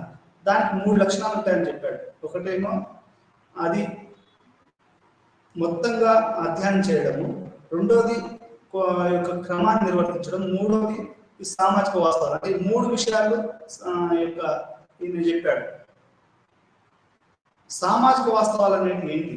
దర్కీమ్ సామాజిక శాస్త్రం యొక్క శాస్త్రీయ దృష్టిని ప్రాథమిక సూత్రం అంటే సామాజిక వాస్తవాల యొక్క ఆబ్జెక్టివిటీ పై ఆధారపడింది. సామాజిక వాస్తవం అంటే నటన, ఆలోచన లేదా అనుభూతి మొదలైనవి. అంటే సోషల్ ఫ్యాక్ట్ అంటే నటన, ఆలోచన, మనం యాక్టింగ్ అంటే మనం చేసే పని. ఇప్పుడు నేను మాట్లాడుతున్నాను, ఒక్కోసారి చేయి లేపుతున్నాను, ఒక్కోసారి ఎట్లా అంటున్నాను, ఒక్కోసారి నీళ్ళు తాగుతున్నాను. ఇది మన యొక్క నటన అంటే ఇది మనం చేసే పని. ఆలోచన, ఏం ఆలోచిస్తున్నాను, మీరు ఏ రకంగా చూస్తున్నారు, నన్ను ఏ రకంగా అర్థం చేసుకుంటారు అనేది అదొక ఆలోచన. అనుభూతి, ఫీలింగ్, ఇది క్లాస్ అయిన తర్వాత క్లాస్ చెప్తున్నప్పుడు ఎటువంటి అనుభూతి గురవుతాను అనేది కూడా ఒక సామాజిక వాస్తవం అనేది అది ఆయన సామాజిక వాస్తవానికి ఇచ్చినటువంటి ఒక డెఫినేషన్. ఇది సమాజంలో ఎక్కువ లేదా తక్కువ సాధారణ సామాజిక వాస్తవాల విషయంలో తీసుకున్నాడు. ఇవి నిజమైన మరియు వ్యక్తి యొక్క సంకల్పం లేదా కోరికల నుండి స్వతంత్రంగా ఉంటాయి. అంటే సామాజిక వాస్తవాలు అనేది ఎమ్మెల్ ప్రకారం ఏంటి అంటే అవి మనిషికి అవసరం ఉంటాయి. మన ఇష్టాల మీద ఆధారపడదు సామాజిక వాస్తవాలు. మీరు బండి వేసుకొని వస్తున్నారు, మీకేమో లెఫ్ట్ సైడే పోవాలని భారతదేశంలో ఉంది. యూరోప్ లో అయితే రైట్ సైడ్ పోవాలని ఉంటుంది. మీకేమో ఇక్కడ రైట్ సైడ్ పోవాలని అనుకో ఇండియాలో, కానీ అది వాళ్ళు పోనీయరు. ఎందుకు పోనీయరు అంటే అది ఒక సామాజిక వాస్తవం కాబట్టి. అంటే నీకు బయట ఉంటాయి. అదేవిధంగా మతం ఉంది. ఇప్పుడు నేను ఇస్లాంలో పుట్టాను, ఇస్లాంలో పుట్టి నేను ఇస్లాం కాదని కుదరదు. హిందువులో పుట్టావు, ఇప్పుడు క్రిస్టియన్లో పుట్టావు, అండ్ ఈ క్రిస్టియన్లో పుట్టడం వల్ల చర్చికి వెళ్ళడం అనేది కొన్ని అవన్నీ ఉంటాయి.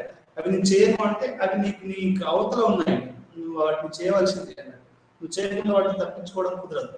రిలీజన్, బిలీఫ్స్, ట్రెడిషన్స్ ఉంటాయి. ఇప్పుడు భారతదేశంలో ఇప్పుడు క్రిస్టియన్లో కానీ, ముస్లింలలో కానీ, హిందువులలో కానీ కొన్ని ట్రెడిషన్స్ ఉంటాయి. ఇప్పుడు బోనాల పండుగ వచ్చింది.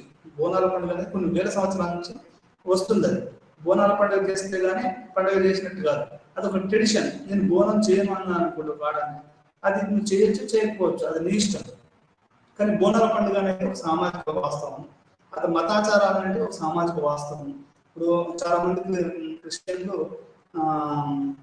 అదేంటి సిలువ వేసుకుంటారు, అదొక సామాజిక వాస్తవం.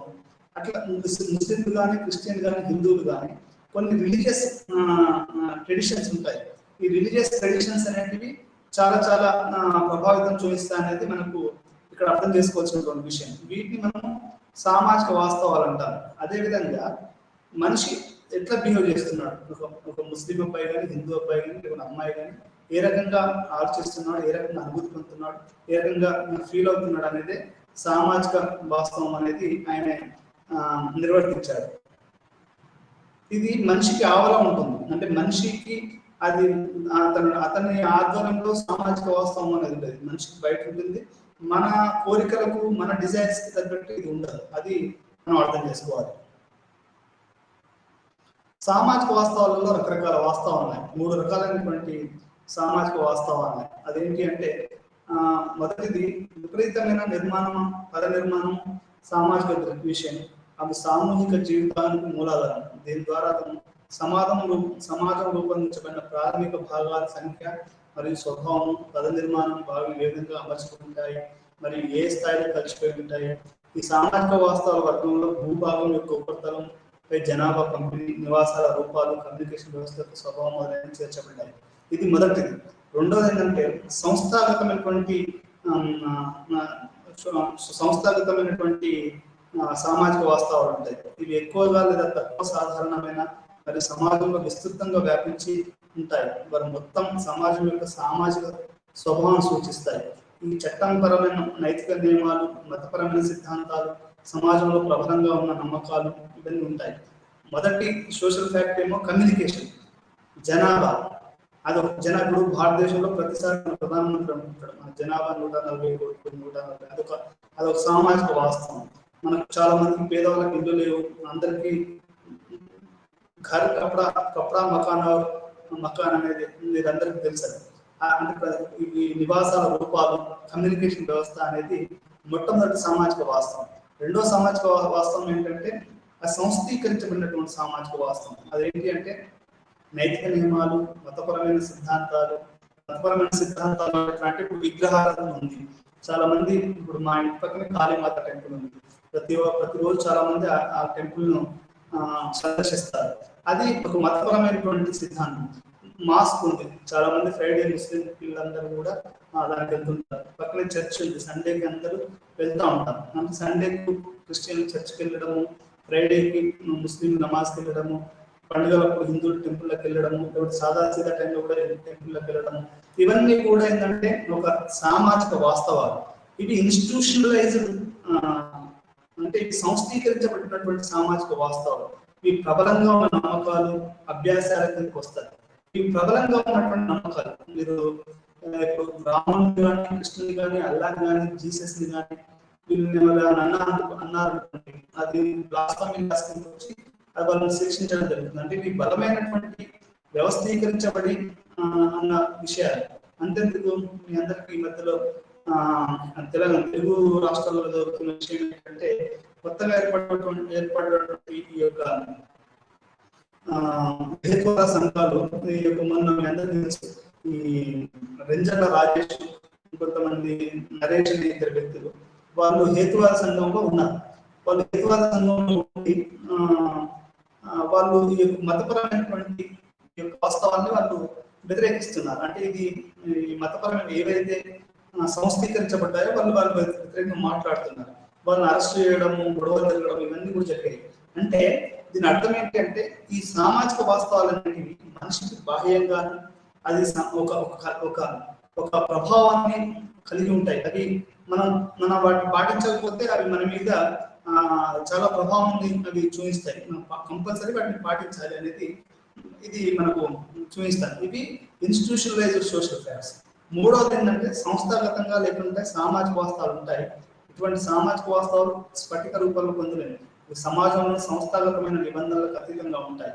ఇవి ఇన్స్టిట్యూషనలైజ్ కాకుండా ఇవి స్పోరాడిక్ అంటే అప్పుడప్పుడు వచ్చిపోతూ ఉంటాయి. కొన్ని ఇప్పుడు కరప్షన్ ఎక్కువ జరిగింది అనుకోండి సమాజంలో, ఈ కరప్షన్ ఎట్లా జరిగింది అనేది దానికి వ్యతిరేకంగా అన్నా హజారే చేశాడు. అదొక సామాజిక ఒక ఉద్యమం చెప్పచ్చు. అదొక వాస్తవం. ఈ రకంగా మూడు వాస్తవాలు ఉంటాయి. ఒకటేమో ఇన్స్టిట్యూషనలైజ్డ్, రెండోది అప్పుడప్పుడు వచ్చిపోయేది, మొట్టమొదటిది అవి భూభాగం ఉత్పత్తి జనాభా కూడా ఒక సమాజ శాస్త్రంలో ప్రధానమైనటువంటి విషయాలను మనం అర్థం చేసుకోవాలి. ఈ మూడు రకాలైనటువంటి సామాజిక వాస్తవాలు అనేవి సమాజంలో ఉంటాయి.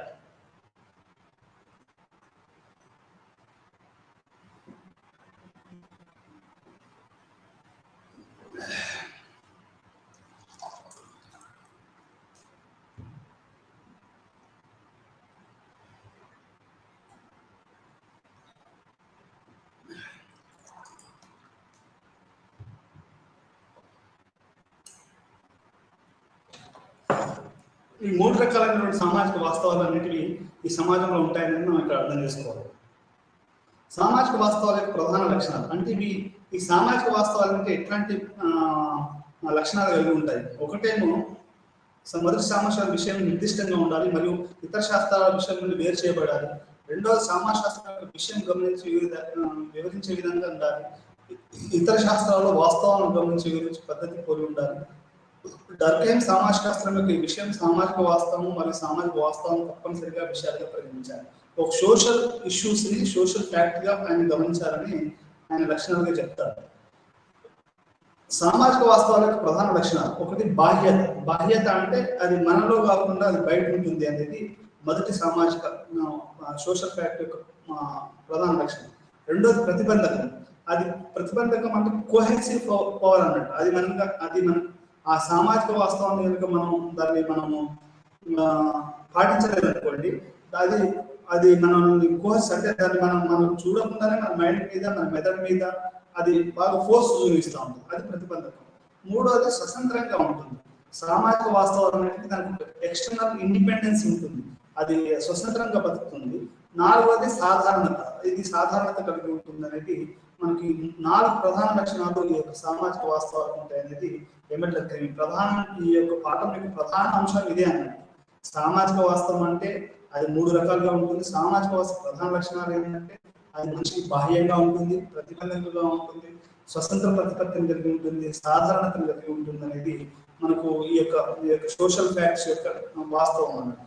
సామాజిక వాస్తవాలు డర్కైమ్ ప్రకారం వ్యక్తిగత మనస్సాక్షి వెలుపల ఉన్నాయి.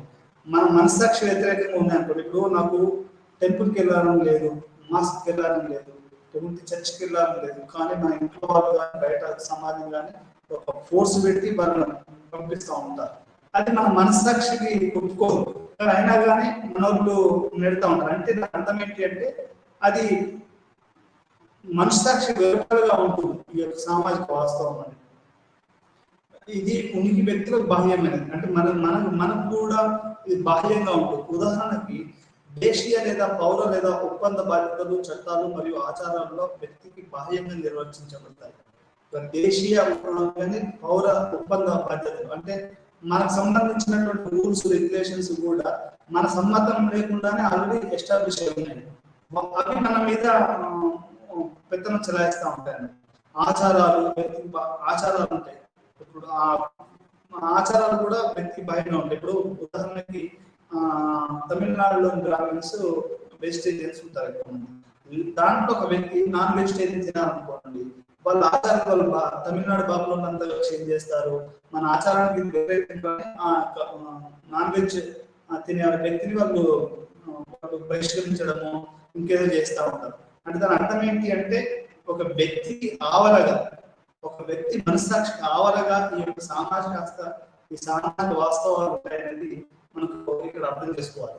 ఒక వ్యక్తి సమాజంలో పుట్టుకను తీసుకుంటాడు, మరియు జననం మరణం తర్వాత దాన్ని బదిలేస్తాడు. మనం పుట్టుకతోటే, నేను ఇప్పుడు అబ్బాస్ అనే వ్యక్తి, నేను దీక్షకుంటలో కళ్ళు తెరిచినప్పటి నుంచి మొదలు పెట్టుకుంటే ఈ క్షణం మీతో మాట్లాడుతున్న వరకు ఇది ఏంటంటే నేను పుట్టినప్పటి నుంచి ఇప్పటివరకు అది ఏదో రకమైనటువంటి సామాజిక వాస్తవాలు మనకు తెలియకుండానే మన నుంచి బయటగా ఉండి నా మీద ప్రభావం చూపిస్తా ఉంటే, నా మీద కాదు మన అందరి మీద, మొత్తం మన సమాజం, మన భారతదేశం, తెలంగాణ సమాజం, మొత్తం ప్రపంచ సమాజం మీదనే ఈ యొక్క సామాజిక వాస్తవాలు అనేటివి అవి ప్రభావం చూపిస్తూ ఉంటాయి.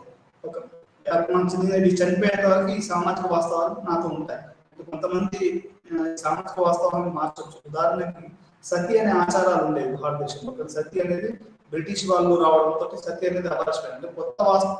పాత సామాజిక వాస్తవాలు పోయి కొత్త సామాజిక వాస్తవాలు అనేవి రావచ్చు. ఈరోజు కొత్త సామాజిక వాస్తవం ఏంటంటే ఫ్రీడమ్ అనేది అంటే ఒక స్వేచ్ఛ, స్వాతంత్రం అనేది ఒక కొత్త సామాజిక వాస్తవం. ఇంతకుముందు పెద్దవాళ్ళకి చెప్తే అది వినడం, ఏ చేసి హక్కులు వినడం, ఆచారాలే ప్రధానంగా ఉండేవి. కానీ ఈ రోజు నూతన విలువలు వచ్చాయి, నూతన ఆచారాలు వచ్చాయి. ఏ మనిషి ఇష్టం ఉండాలనుకుంటే ఆ మనిషి అది ఒక కొత్త ఆచారంగా భారతదేశంలో కానీ ప్రపంచవ్యాప్తంగా వచ్చింది. ఫ్రీడమ్ ఈజ్ వెరీ ఇంపార్టెంట్ ఉన్నాం అన్నట్టు. అన్నిటికంటే ముఖ్యంగా ఈ రోజు ప్రతి వాళ్ళు కోరుకున్నది ఏంటంటే ఒక రకమైనటువంటి స్వేచ్ఛ, స్వాతంత్రం, వాళ్ళు చేయదలుచుకున్నది, వాళ్ళు తినదలుచుకున్నది, వాళ్ళు వేసుకోవచ్చు బయట అసాధారణ, ఇవన్నీ కూడా ఒక కొత్త ఆచారాలు, పాత ఆచారాలపై వాళ్ళ స్థానంలో కొత్త ఆచారాలు వచ్చాయి. ఈ కొత్త సామాజిక వాస్తవాలను కూడా మనం చెప్పుకోవచ్చు.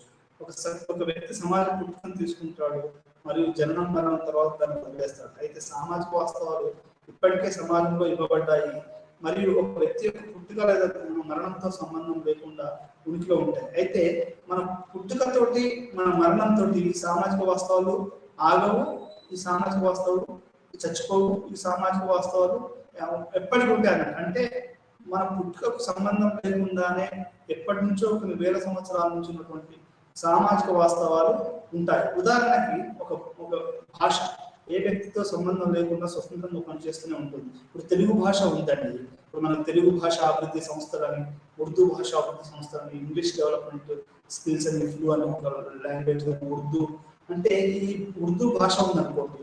ఈ ఉర్దూ భాష ఎక్కడో పుట్టింది, పెరిగింది, అది నడుస్తూనే ఉంటుంది. నేను ఉర్దూలో పాటలు రాస్తాను, వాళ్ళ కవిత రాస్తాను. ఒకరిని పోయిన తర్వాత కూడా ఉర్దూ ఉంటుంది, వాళ్ళు పోయిన తర్వాత కూడా ఉర్దూ ఉంటుంది. అంటే ఈ ఉర్దూ అనే భాష, తెలుగు అనే భాష, ఇంగ్లీష్ అనే భాష మనకు సంబంధం లేకుండా అది కొనసాగుతూనే ఉంటుంది అనేది మనకి ఇక్కడ అర్థం చేసుకోవాలి. అంటే మరి భాష చచ్చిపోదా అంటే మీరు అడగవచ్చు. ఇది కూడా కొంతవరకు అది కరెక్ట్ అయిన ప్రశ్న. కొన్ని భాషలు ఇప్పుడు పోతున్నాయి అంటే ఇప్పుడు గిరిజనులలో కొన్ని భాషలు ఉన్నాయి, ఎండేంజర్డ్ లాంగ్వేజ్ అంటారు. ఎండేంజర్డ్ లాంగ్వేజ్ అంటే ఇప్పుడు కొద్దిమంది మాత్రమే సంస్కృతి మాట్లాడుతున్నారు, కొంతమంది మాత్రమే కొన్ని గిరిజన భాషలు.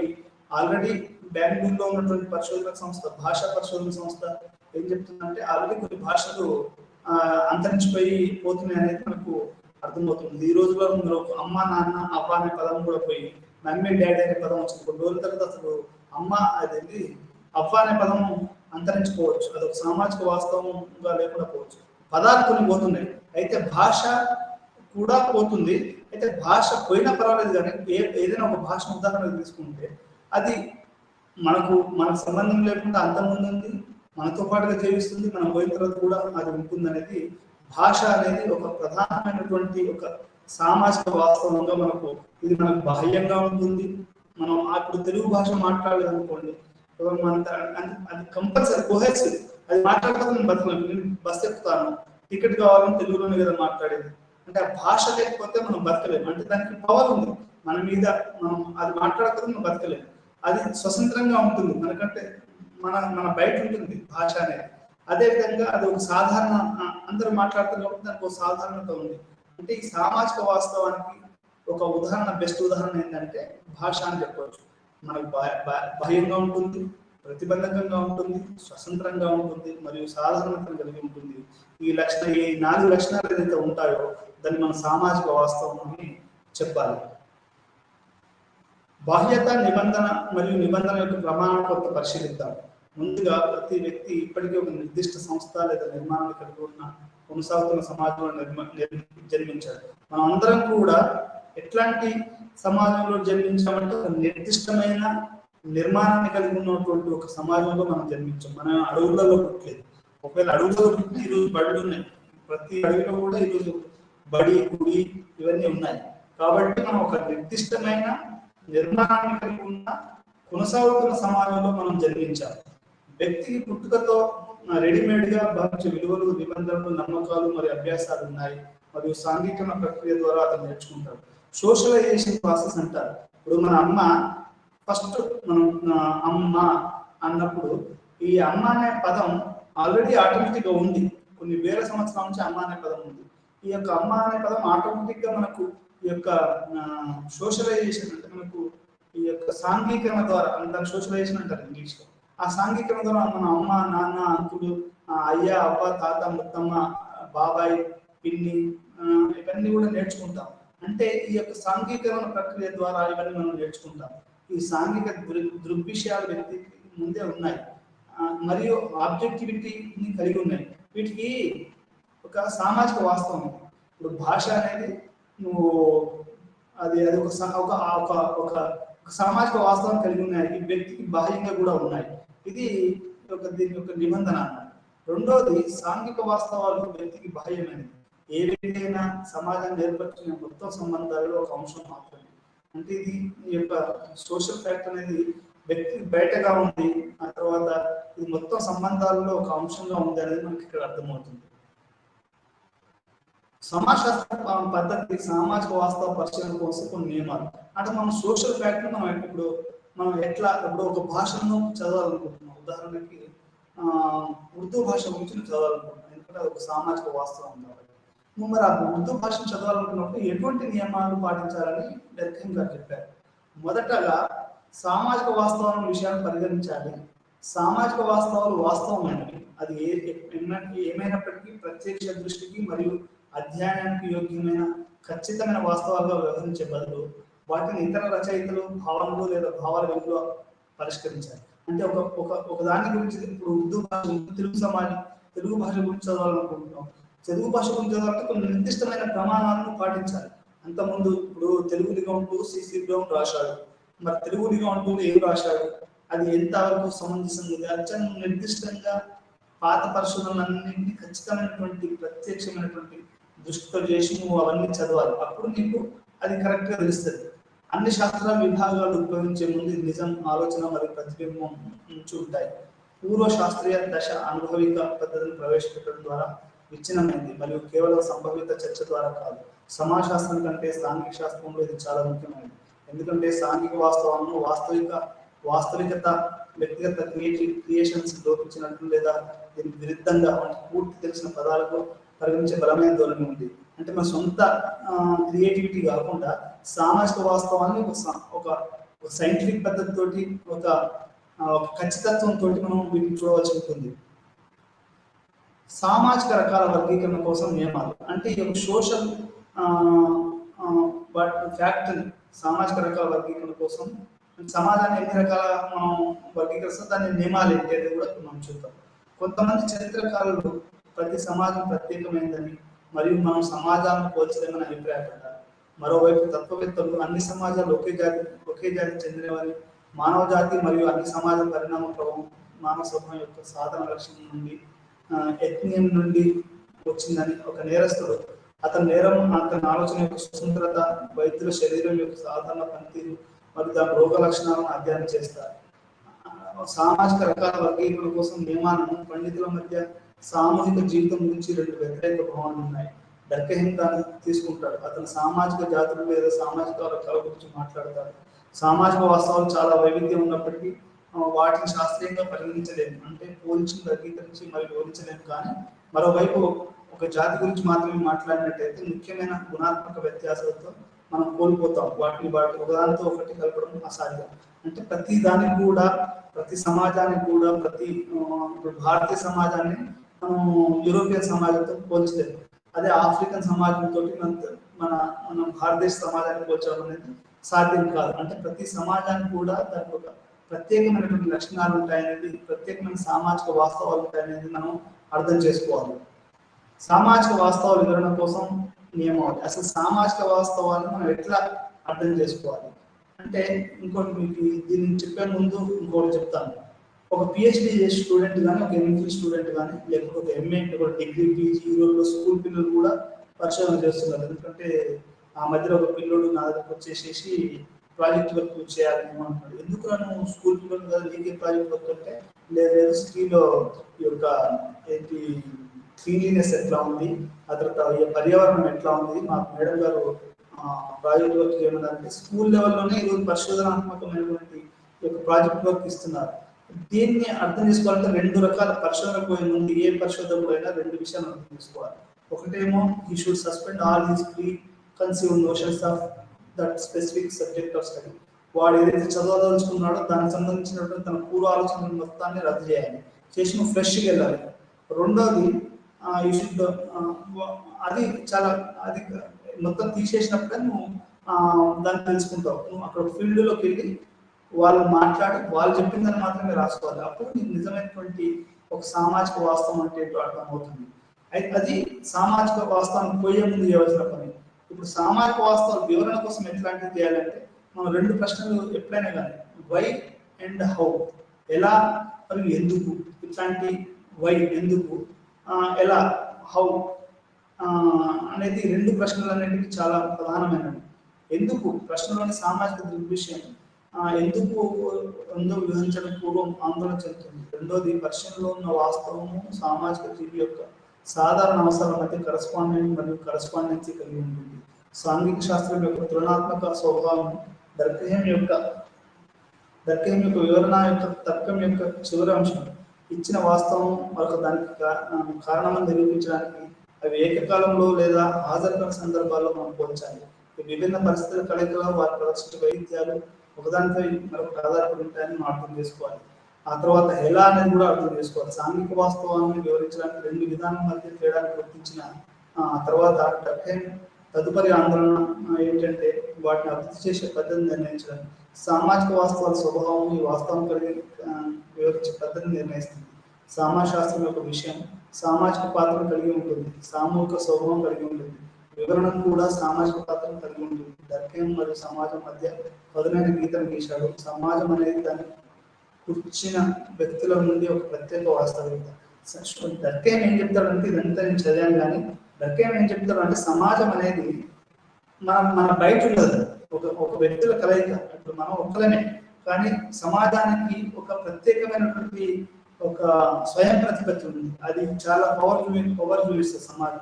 అందరూ ఓట్లు వేస్తేనే ఈరోజు ప్రధానమంత్రులు, ముఖ్యమంత్రులు, వార్డు మెంబర్లు ఇట్లాంటివన్నీ కూడా అవుతున్నారు. అంటే ఈ సమాజానికి ఒక ప్రత్యేకమైనటువంటి ఒక బలం ఉంది. అదొక సామాజిక వాస్తవం అనేది మనం అర్థం చేసుకోవాలి. సంగ్రహణ. డర్కం యొక్క సమాజశాస్త్రం భావన గురించి చర్చను సంగ్రహించడం. డర్కం సమాజశాస్త్రాన్ని దాని ప్రత్యేక అంశంతో ఒక స్వతంత్ర శాస్త్రీయ క్రమశిక్షణగా ఏర్పడడం చెప్పవచ్చు. అంటే డర్కహేమో ఎందుకు మనం ఈరోజు మాట్లాడుకోవాలి, ఫస్ట్ ప్రొఫెసర్ ఆఫ్ సోషియాలజీ గురించి అంటే అతను వచ్చిన తర్వాతనే ఈ యొక్క సమాజ శాస్త్రానికి దానికి ఒక ప్రత్యేకమైన ప్రతిపత్తి, దానికి ఒక శాస్త్రంగా అభివృద్ధి చెందింది. అతను వచ్చిన తర్వాతనే రూల్స్ ఆఫ్ సోషియాలజికల్ మెథడ్ అంటే ఒక సమాజ శాస్త్రాన్ని, కొత్త సమాజ శాస్త్రాన్ని మనం అభివృద్ధి చేయాలంటే దానికి ఎటువంటి స్వభావం ఉండాలి, దానికి ఎటువంటి రూల్స్ ఉండాలి అనేది మొట్టమొదటిసారిగా ఈ యొక్క ఎమ్మెల్ డర్కీమ్ చెప్పాడు. ఎమ్మెల్ డర్కీమే ఇదేంటి సూయిసైడ్ అనే రాశారు. మనం ఈ రోజు ప్రత్యేకంగా మాట్లాడుకున్నది ఏంటంటే సామాజిక వాస్తవాలు ఏంటి అంటే, సామాజిక వాస్తవాలు అంటే దాని way of acting, thinking and behaviour అనేది మనకు దాన్ని సామాజిక వాస్తవం అంటారు. మనం ఏ విధంగా ఆలోచిస్తాము, మనం ఏ విధంగా వ్యవహరిస్తాము, అంటే నటన చేస్తాము, దీన్నే మనం సామాజిక వాస్తవం అని ఆయన చెప్పాడు. ఆయన వివిధ రకాల సమాజంలో ఆత్మహత్యల రేటు మరియు ఒకే రకమైన మతాన్ని అధ్యయనం చేయడం ద్వారా అతని అధ్యయన స్వభావం పరిస్థితి. ఆయన దీన్ని ఎగ్జాంపుల్గా చేసుకోవడానికి ఆయన ఒక ఆత్మహత్యల మీద ఒక పుస్తకమే రాశారు. ఆయన ఏం చెప్తాడు అంటే, ఆత్మహత్యలు అనేవి ఒక్కొక్క సమాజంలో ఒక్కొక్క రకంగా ఉంటాయి. ఇప్పుడు భారతదేశంలో ఆత్మహత్యలు ఎక్కువగా ఎట్లా ఉంటాయంటే, అది ఆచారాలకు సంబంధించిన ఆత్మహత్యలు ఎక్కువ ఉంటాయి. అదే మన విదేశాలలో అయితే ఆత్మహత్యలు ఎక్కువ ఉంటాయి, ఆర్థికపరమైనటువంటి ఆత్మహత్యలు ఎక్కువగా ఉంటాయి. అంటే ఇప్పుడు భారతదేశం కూడా మారుతుంది. ఎట్లా అంటే భారతదేశంలో కూడా ఆర్థిక ఆత్మహత్యలు అనేవి ఈరోజు పెరుగుతున్నాయి. అంటే ఆత్మహత్యలు అనేది ఒక సామాజిక వాస్తవం అయితే ఈ ఆత్మహత్యలు అనేది ఎట్లా జరుగుతుంది, వీటి యొక్క రేట్ ఎట్లా ఉంది? ఇప్పుడు నేను స్కూల్లో చదువుకునేటప్పుడు మంచి ఉదాహరణ పెట్టి ఈరోజు పాఠం మనం ముగిద్దాం. నేను స్కూల్లో చదువుకునేటప్పుడు స్కూల్ పిల్లలు ఆత్మహత్య చేసుకోవడం అనేది లేదు. స్కూల్ పిల్లలకు బ్రెయిన్ డెడ్ జరిగింది అనేది లేదు. మరి ఇప్పుడు శాస్త్రీయ సాంకేతిక పెరగడం వల్ల చనిపోయారని చెప్తున్నారేమో కానీ అప్పుడు మరి ఎక్కడ కాలంలో చనిపోయింటారో అప్పుడు సైన్స్ ఇంత డెవలప్ కాలేదు కాబట్టి అప్పుడు చెప్పలేదేమో మనకు తెలియదు. కానీ మొత్తంగా ఏంటి అంటే స్కూల్ లెవెల్లో ఉన్న పిల్లలు ఆత్మహత్య చేసుకోవడం, పిల్లలు డ్రగ్స్ వాడడం ఇంతకుముందు లేదు, కానీ ఇప్పుడు ఉంది. అంటే ఏంటి అంటే ఆయనే ఇది ఎట్లా ఉంది ఆత్మహత్యల రేటు, ఇది ఒక సామాజిక వాస్తవం అనేది ఆయన చదివాడు. అతని జీవితం మరియు రచనలు సామాజిక చట్టబద్ధమైన పునాదిని క్రమశిక్షణగా ఉంచడంలో నిరంతర ప్రయత్నాలు ప్రవహించబడతాయి. ఇంకా ఇది అనుభవవాద పద్ధతిని అనుభవిస్తుంది. ఇది సమాజశాస్త్రాలు, ప్రత్యేకించి జీవశాస్త్రము, పరిశీలన, వర్గీకరణ మరియు తులనాత్మక పద్ధతి ద్వారా వచ్చిన చట్టాల సహాయం ద్వారా వివరించారు. జీవశాస్త్ర అభివృద్ధితోటే ఈ యొక్క సమాజశాస్త్ర అభివృద్ధి కూడా జరిగిందని చెప్పవచ్చు. నేను ఇంతకుముందు చెప్పాను, వైద్యం ఎప్పుడైతే డెవలప్ అయిందో సమాజంలో అదొక ఒక ప్రత్యేకమైనటువంటి ఒక డిపార్ట్మెంట్, అంటే ఫిజికల్ అటానమీ, మెడిసిన్ అనేది 18th సెంచరీలో బాగా, అంటే అంతకుముందు కూడా ఉంది, కానీ ఒక ప్రత్యేకమైనటువంటి ఈ యొక్క శాస్త్రంగా ఒక మళ్ళీ శాస్త్రీయ పద్ధతిగా ఎప్పుడైతే డెవలప్ అయిందో ఈ జీవశాస్త్రం కూడా ఎట్లా డెవలప్ అయిందో దాంతో తులనాత్మకంగా చేస్తూ, అంటే అక్కడ ఎట్లయితే చేశారో ఇట్లా కూడా అట్లా ఆ పద్ధతిని మన సమాజ శాస్త్రాన్ని సమాజాన్ని చదవడానికి కూడా ఉపయోగించవచ్చని ఎమిల్ డర్కైమ్ చెప్పాడు. అక్కడైతే ఎట్లాంటి పద్ధతులు వాడుతున్నారో ఖచ్చితంగా కూడినటువంటి పద్ధతులు ఉంటాయి సైన్సెస్లలో. సోషల్ సైన్సెస్లో కూడా అట్లాంటి ఖచ్చితమైనటువంటి పద్ధతులు మనము చదవచ్చు అనేది చదవచ్చు. ఉదాహరణకి ఆయన లాస్ గురించి చెప్తాడు, ట్రెడిషన్స్ గురించి చెప్తాడు. వీటిని మనం ఖచ్చితంగా చదవచ్చు అన్నట్టు. అంటే బోనాలు ఎట్లా చేస్తారు, హిందువులు ఎట్లా ఉంటారు, క్రిస్టియన్లు ఎట్లా ఉంటారు, ముస్లింలు ఎట్లా ఉంటారు, వాళ్ళ ఆచారాలు ఏంటి, వాళ్ళ యొక్క విలువలు ఏంటి, వాళ్ళ యొక్క బిలీఫ్స్ ఏంటి, వాళ్ళు దేన్ని నమ్ముతారు, ఈ లోకాన్ని నమ్ముతారా, పరలోకాన్ని నమ్ముతారా, క్రిస్టియన్స్ ఇప్పుడు ఉంది అది వాళ్ళు ప్రొటెస్టెంట్ అని నమ్ముతారు, క్యాథలిక్స్ అని నమ్ముతారు. ఇదంతా కూడా ఒక సామాజిక వాస్తవం. సామాజిక వాస్తవం ఖచ్చితంగా మన బయాలజీ గురించి ఎట్లా చదువుతామో అట్లనే ఈ సమాజ శాస్త్రంలో కూడా చాలా సామాజిక వాస్తవాన్ని కులం ఉంది. ఇప్పుడు దళితులు ఉన్నారు, ఆ దళితులు అనేది ఒక సామాజిక వాస్తవం, కులం అనేది ఒక సామాజిక వాస్తవం. ప్రతి కులానికి కొన్ని లక్షణాలు ఉంటాయి, వారికి ఉపకులాలు ఉంటాయి, ఆ ఉపకులాలు ఆశ్రిత కులాలు ఉంటాయి. ఇట్లా రకరకాలైనటువంటి కులాలు, వాళ్ళకి సంబంధించినటువంటి ఆశ్రిత కులాలు, వాళ్ళకి సంబంధించినటువంటి ఆచారాలు, వాళ్ళకి సంబంధించినటువంటి ఇవన్నీ నిబంధనలు ఇవన్నీ కూడా సామాజిక వాస్తవాలు. వీటిని మనము ఎట్లయితే జీవశాస్త్రంలో చదువుతారో ఆ రకంగానే మన సమాజ శాస్త్రంలో కూడా ఒక నిర్దిష్టమైనటువంటి దాన్ని మనం చదవచ్చు అనేది ఇక్కడ మనం ఎమిల్ డర్కైమ్ గారు చెప్పారు. ఈయన మొట్టమొదటిసారి సమాజ శాస్త్రంలో ప్రొఫెసర్ అయినటువంటి వ్యక్తి. ఇతను ఎకలో నెర్మోల్ అనే ఒక కళాశాలలో చదువుకున్నాడు. ఆ తర్వాత ప్రొఫెసర్ అయింది మాత్రం వేరే దగ్గర ప్రొఫెసర్గా. ఫ్రెంచ్ గవర్నమెంట్ ఇతన్ని మొట్టమొదటిసారిగా ప్రొఫెసర్గా సోషియాలజీ చైర్ని ఏర్పాటు చేసి, సమాజ శాస్త్రం అని ఏర్పాటు చేసి, ఆ చైర్కి ఈయనను హెడ్గా చేసి ప్రపంచంలోనే మొట్టమొదటిసారి సోషియాలజీ ప్రొఫెసర్గా ఈయన నియమించబడ్డాడు. ఇతను చాలా పరిశ్రమలు చేశాడు. ముగించే ముందు 4 పుస్తకాలు ప్రధానంగా రాశారు. ఒకటేమో the rules of sociological method, the elementary forms of religious life and suicide అనేది ఈయన ప్రధానంగా రాసినటువంటి ఒక పుస్తకాలు. ఈ పుస్తకాలు అనేటివి సోషల్ సైన్సెస్కి చాలా ప్రమాణంగా ఉన్నాయి. ఇప్పుడు ఈ రోజు పాఠాలు మనం సామాజిక వాస్తవం, సోషల్ ఫ్యాక్ట్స్ అంటే ఏంటో తెలుసుకున్నాము. అదేంటి అంటే ఆచారాలు అనేటివి సోషల్ ఫ్యాక్ట్స్, లాస్ అనేటివి సోషల్ ఫ్యాక్ట్స్. వీటికి 4 ప్రధాన లక్షణాలు ఉంటాయి. ఒకటేమో ఎక్స్టర్నల్ టు ఇండివిజువల్, అంటే మనకంటే బాహ్యంగా ఉంటాయి. 2 కోర్సివ్, అంటే మన మీద అవి ప్రభావం చూపిస్తాయి. మూడోది ఇండిపెండెన్స్ ఉంటుంది, వాటికి ఒక స్వయం ప్రతిపత్తి ఉంటుంది. ఉదాహరణకు భాషకు ఒక స్వయం ప్రతిపత్తి ఉంటుంది.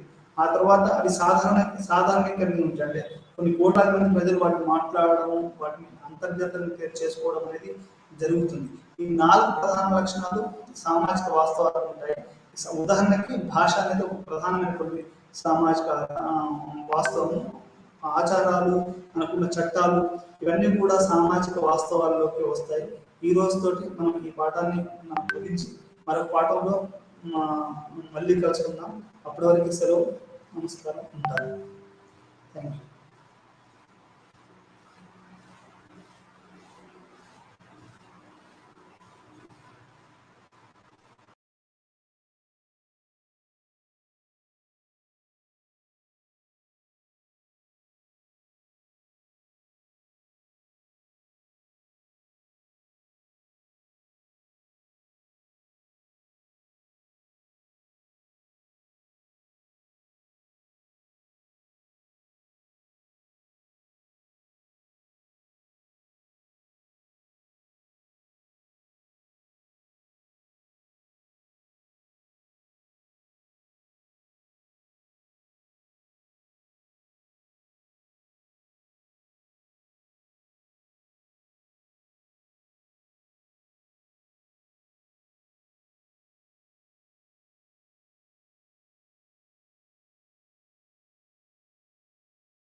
Good afternoon. মই তোমালোকৰ যদি মনত আছে ইয়াৰ আগৰ ক্লাছত মই সুপ্ৰিম কোৰ্টৰ বিষয়ে আলোচনা কৰিছিলোঁ। আজি মই জুডিচিয়েল এক্টিভিজম বা অসমীয়া যিটো কয় ন্যায়পালিকা সক্ৰিয়তা এই বিষয়ে আলোচনা কৰিম। আৰু পাব্লিক ইণ্টাৰেষ্ট লিটিগেশ্যন বুলি এটা আছে, আমি সেইটো আলোচনা কৰিম। জুডিচিয়েল এক্টিভিজম বুলি কওঁতে আমি কি বুজোঁ? ইয়াৰ আগতে যেতিয়া আমি ক্লাছ কৰিছিলোঁ তেতিয়া আমি সুপ্ৰিম কোৰ্টৰ পাৱাৰ্ছ ফাংচনছ এইবিলাকৰ বিষয়ে আমি পঢ়িছিলোঁ। আৰু এইবিলাকৰ বিষয়ে পঢ়োঁতে আমি এটা বস্তু পাইছিলোঁ যে জুডিচিয়েল ছিষ্টেমত আমাৰ যিটো ন্যায়ালয় বা সুপ্ৰিম কোৰ্ট বা হাই কোৰ্ট কেনেকৈ তেওঁলোকৰ ফাংচনিngsবিলাক হৈছিলে বা তেওঁলোকে কেনেকৈ কাম কাজবিলাক কৰিছিলে। গতিকে এওঁলোকৰ কাম কাজবিলাক কৰোঁতে এওঁলোকে কি কৰিছিলে, সুপ্ৰিম কোৰ্ট বা হাই কোৰ্টৰ এটা আমি দেখিছিলোঁ যে সুপ্ৰিম কোৰ্টৰ কি আছিলে অৰিজিনেল জুৰিছডিকশ্যন বুলি কয়, যিটো মূল অধিকাৰ ক্ষেত্ৰ বুলি কয়, বা তেওঁলোকৰ আপিল ক্ষেত্ৰত ক্ষমতা আছিলে আৰু কি ক্ষেত্ৰত এপিল কৰিব পাৰিছিলে সেইটোও আমি পাইছিলোঁ। তাৰপিছতে আমি দেখিছিলোঁ যে তেওঁলোকে বিশেষ কিছু ক্ষেত্ৰত স্পেচিয়েল এপিল তেওঁলোকে কৰিব পাৰিছিলে, বা তেওঁলোকে কি কৰিব পাৰিছিলে, যদি কোনোবা আদালত অৱমাননা কৰে তেতিয়াহ'লে তেওঁলোকক শাস্তি দিব পাৰিছিলে, বা তেওঁলোকে নিজৰ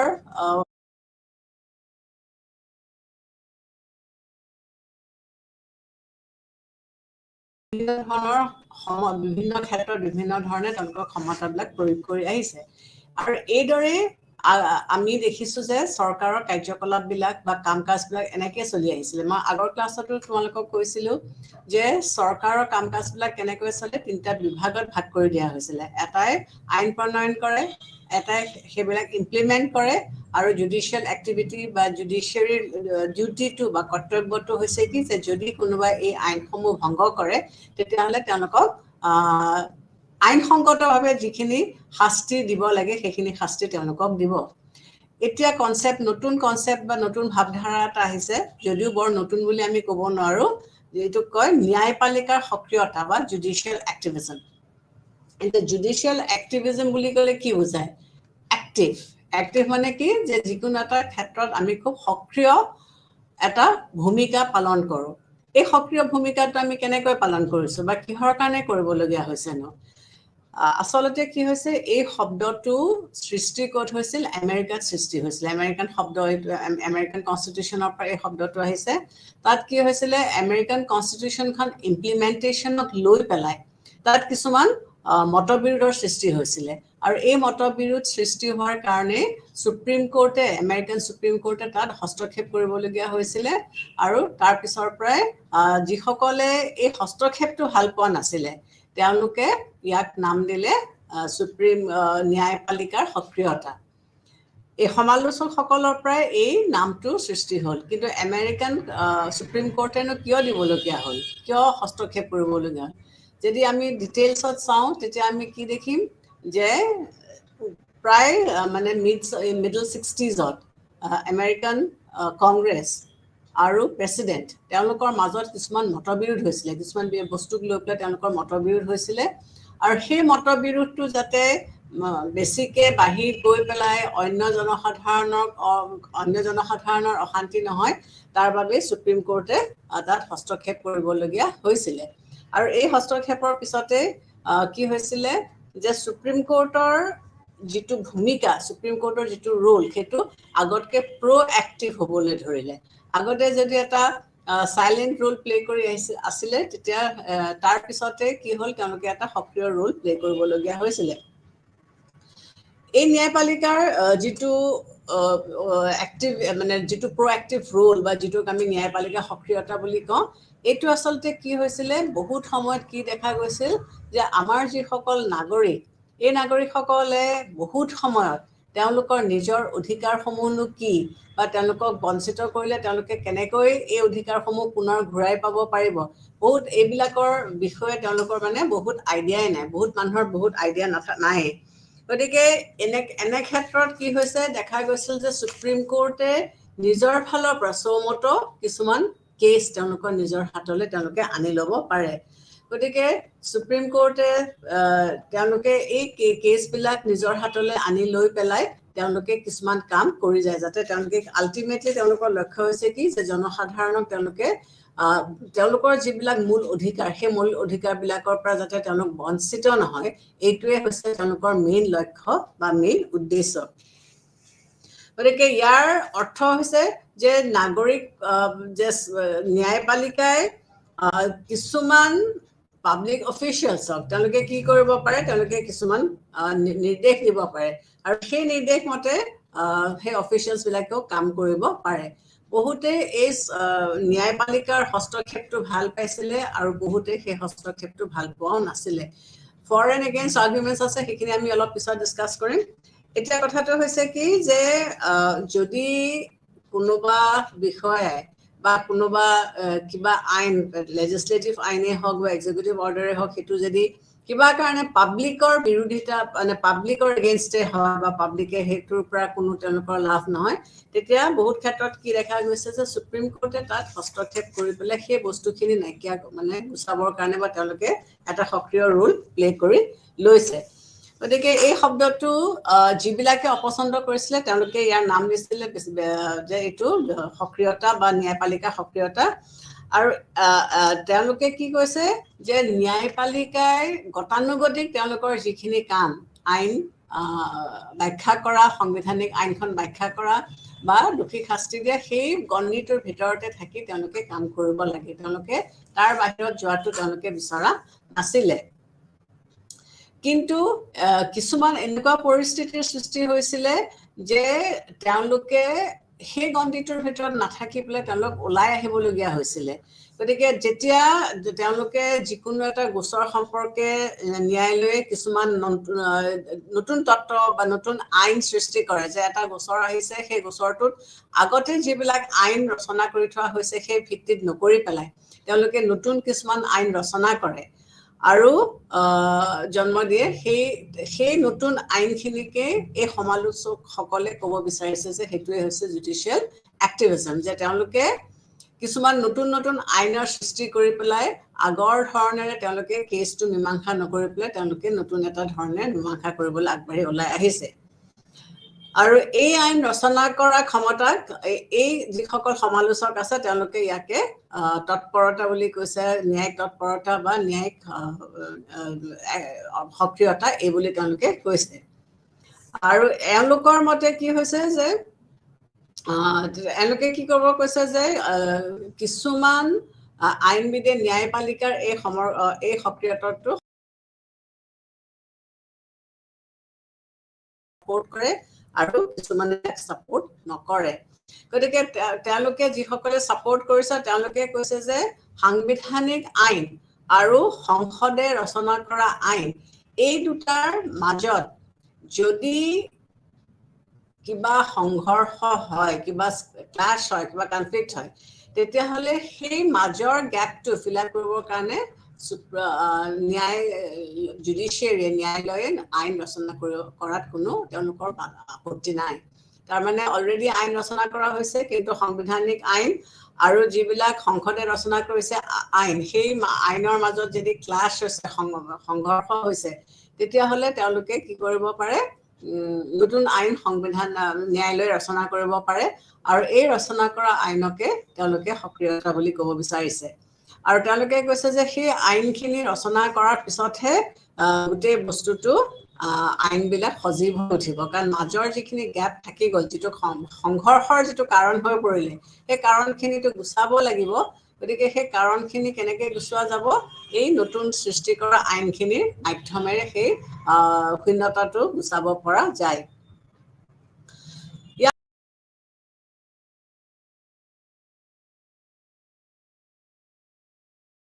আমি ভাৰতবৰ্ষৰ সংবিধানৰ ফালে যদি চাওঁ বা ভাৰতীয় শাসন ব্যৱস্থাটোৰ ফালে যদি আমি চকু দিওঁ তেতিয়া আমি কি দেখো যে আমাৰ সংবিধানৰ অভিভাৱক হিচাপে আমি সুপ্ৰিম কোৰ্টক দিছো সংসদে আইন প্ৰণয়ন কৰিছে বা সংসদে আইন প্ৰণয়ন কৰিব পাৰে কিন্তু সেই আইনৰ যদি কিবা ত্ৰুটি আছে তেতিয়াহ'লে সুপ্ৰিম কোৰ্টে তাক বিচাৰ কৰিব পাৰে গতিকে এইবিলাক ৰাষ্ট্ৰত ন্যায়পালিকা সক্ৰিয় হোৱাটো যথেষ্ট স্থল আছে যিবিলাক ৰাষ্ট্ৰত সংবিধানখনক ব্যাখ্যা কৰিবলৈ সুপ্ৰিম কোৰ্টক দিয়া হৈছে বা সুপ্ৰিম কোৰ্টক অভিভাৱক হিচাপে ৰখা হৈছে তেনে স্থলত বা তেনে পৰিস্থিতিত আমি কি দেখিবলৈ পাওঁ যে সুপ্ৰিম মানে জুডিচিয়াৰী ইয়াত এটা সক্ৰিয় ভূমিকা পালন কৰিব পাৰে ন্যায়পালিকাৰ বিশেষকৈ উচ্চতম ন্যায়ালয়ে কি কৰিব পাৰে তেওঁলোকৰ পুনৰ বিবেচনা কৰা জুডিচিয়েল ৰিভিউ পুনৰ বিবেচনা কৰা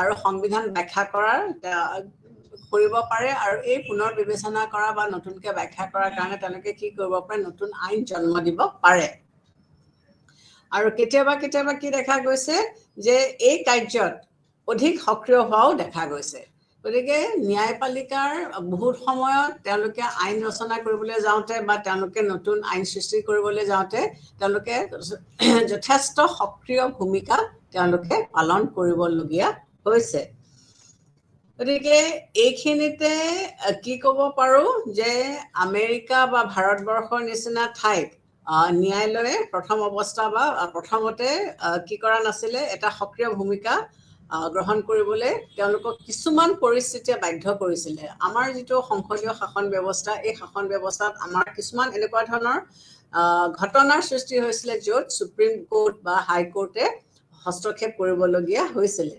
এতিয়া ভাৰতবৰ্ষৰ ক্ষেত্ৰতনো ন্যায়পালিকাৰ মূল বস্তুটো কি যে বা সক্ৰিয়তাটো কিয় হ'বলগীয়া হ'ল যে তেওঁলোকৰ ন্যায়পালিকাৰ প্ৰথম কাম কি হ'ল যে তেওঁলোকে এটা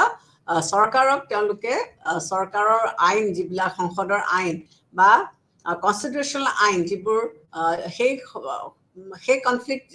আইনকেইটাৰ মাজত যদি কনফ্লিক্ট হয় তেতিয়াহ'লে সংসদৰ আইন আৰু কনষ্টিটিউচনেল আইনৰ মাজত সংঘৰ্ষ আহিলে ক্লাছ আহিলে তেতিয়া তেওঁলোকে সেইখিনি কিন্তু চোৱা চিতা কৰিব লাগিব এতিয়া ভাৰতবৰ্ষৰ ইয়াৰ সৃষ্টিটো কেনেকৈ হ'ল আৰম্ভণিৰ পৰা যেতিয়া ভাৰতীয় সংবিধানখন ৰচনা কৰা হৈছিলে তেতিয়াই আমাৰ সকলোবিলাক বস্তু যিমানখিনি লাগে তাত ইনকৰ্পৰেট কৰা হৈছিলে কিন্তু আমি আগতেও পাইছোঁ যে এখন সংবিধান কেতিয়াও ষ্টেটিক হ'ব নোৱাৰে পৰিৱৰ্তন হৈ থাকিব লাগিব কাৰণ সমাজখন একেধৰণে নাথাকে সমাজৰ পৰিৱৰ্তন হয় যেনেকৈ দিনৰ পৰা ৰাতি হয় আকৌ ৰাতিৰ পৰা দিন হয় তেনেকৈ সমাজৰ যিবিলাক ৰীতি নীতি নিয়ম কানুন সেইবিলাকো ষ্টেটিক নহয় এখন সমাজৰ বিকাশ হয় এখন সমাজৰ ডেভেলপমেণ্ট হয় এই বিকাশৰ লগে লগে সমাজত চলি থকা প্ৰথাসমূহ বা প্ৰচলিত নিয়ম কানুনবিলাকৰো বহুত ধৰণেৰে পৰিৱৰ্তন হয় গতিকে এই পৰিৱৰ্তনবিলাকৰ লগত নিজকে খাপ খুৱাই যাওঁতে কিছুমান বিশৃংখলতাৰ সৃষ্টি হোৱাৰ সম্ভাৱনা থাকে আৰু এই বিশৃংখলতাবিলাক নাইকিয়া কৰিব কোনে ন্যায়ালয়ে নাইকিয়া কৰিব বা যদি আগতে সেই সৃষ্টি হোৱা পৰিৱেশৰ যদি আইন কানুন কিবা আগতে আছিলো নতুন পৰিৱেশটোৰ লগত হয়তো সেইটো খাপ খোৱা নাই তেতিয়া ন্যায়ালয়ে নতুন আইন ৰচনা কৰিবলগীয়া হয় তেনে ক্ষেত্ৰত বহুতে কয় যে এইটোৱে হৈছে ন্যায়ালয়ৰ যিটো আমি তৎপৰতা বুলি কওঁ বা যিটো এক্টিভিজম বুলি কওঁ যে তেওঁলোকে এটা এক্টিভ ৰোল প্লে কৰি আহিছে এতিয়া ভাৰতৰ ক্ষেত্ৰত কি হৈছিলে প্ৰথমৰ ছোৱাত ন্যায়পালিকাই তেনেকুৱা কোনো ধৰণৰ ভূমিকা গ্ৰহণ কৰা নাছিলে গতানুগতিকভাৱে পৰম্পৰাগতভাৱে যিবিলাক আইন ব্যৱস্থা আছিলে সুপ্ৰিম কোৰ্ট বা হাইকোৰ্টবিলাকে সেইবিলাকে মানি চলিছিলে বা তেওঁলোকে সেইটো আৰ্হিতে কৰিছিলে তেওঁলোকৰ যিমান ন্যায়ালয়ক জুডিচিয়াৰীক যিখিনি ক্ষমতা দিয়া হৈছিলে সেইটোক অতিক্ৰম কৰি গৈ পেলাই তেওঁলোকে অন্য বিশেষ ক্ষমতা ল'ব তেওঁলোকে বিচৰা নাছিলে বা তেওঁলোকে খোজা নাছিলে কিন্তু পৰিস্থিতি মই কৈছোঁ যে সলনি হয় একেধৰণে নাথাকে গতিকে ইয়াতো পৰিস্থিতিৰ পৰিৱৰ্তন হ'ল আৰু সেই পৰিৱৰ্তনৰ লগে লগে জুডিচিয়াৰীও ভাৰতবৰ্ষতো তেওঁলোকে এটা সক্ৰিয় ভূমিকা পালন কৰিবলগীয়া হৈছিলে গতিকে কেতিয়া হ'ল যেতিয়া প্ৰথম পাঞ্জাৱত এটা ফাণ্ডামেণ্টেল ৰাইটছ লৈ পেলাই এটা কেছ উঠিলে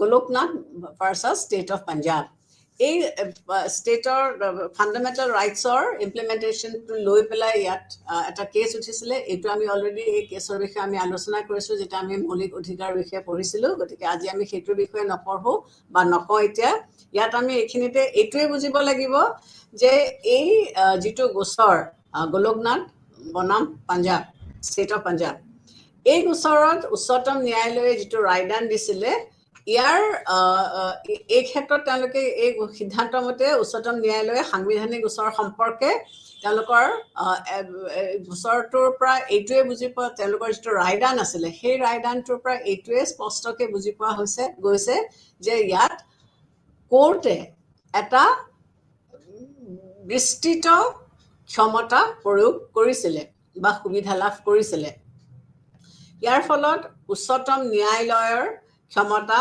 কাৰ্যপালিকা বা আইনসভা কাৰ্যৰ বিৰুদ্ধে যদি কিবা নিষেধাত্মক আদেশ দিয়া হৈছে ইয়াৰ উপৰিও ই সঘনে কিছুমান আদেশ দিবলৈ আৰম্ভ কৰে যিবিলাকৰ পালন কৰিবলৈ কাৰ্যপালিকা বা আইন সভা বাধ্য গতিকে ন্যায়ালয়ে কি কৰিলে তেওঁলোকে এই যিটো Punjab Golaknath versus state of Punjab এই ফাণ্ডামেণ্টেল ৰাইটছ লৈ পেলাই যিটো তেওঁলোকে ন্যায় দিলে বা যিটো জাজমেণ্ট দিলে সেই জাজমেণ্টটোৰ পৰা এইটোৱে বুজাইছে যে জুডিচিয়াৰী সুপ্ৰিম কোৰ্টে হওক হেৰিয়ে হওক তেওঁলোকে কি কৰিব পাৰে যে এটা সক্ৰিয় ৰোল প্লে কৰি পেলাই তেওঁলোকে কিছুমান জাজমেণ্টছ তেওঁলোকে দিছে আৰু এই জাজমেণ্টৰ কথাটো হৈছে কি যে কাৰ্যপালিকা বা আইনসভাই দিয়া আইন বা তেওঁলোকে দিয়া কিছু নতুন তেওঁলোকৰ যিবিলাক নেগেটিভ যদি কিবা তেওঁলোকে আইন প্ৰণয়ন কৰিছিলে তেতিয়াহ'লে সেই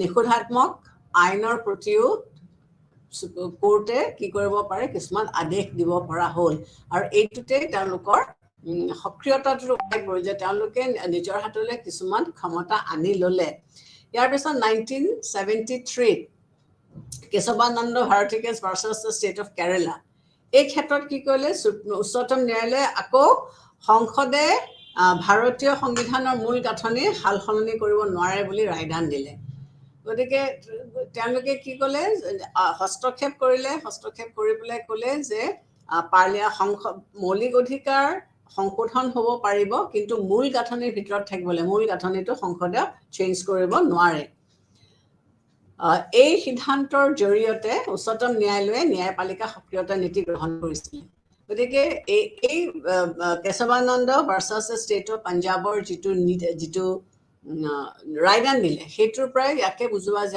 যায় যে ন্যায়ালয়ে এটা সক্ৰিয় ৰোল প্লে কৰি আহিছিলে তাৰপিছত উচ্চতম ন্যায়ালয়ে কি কৰিলে ৰাজহুৱা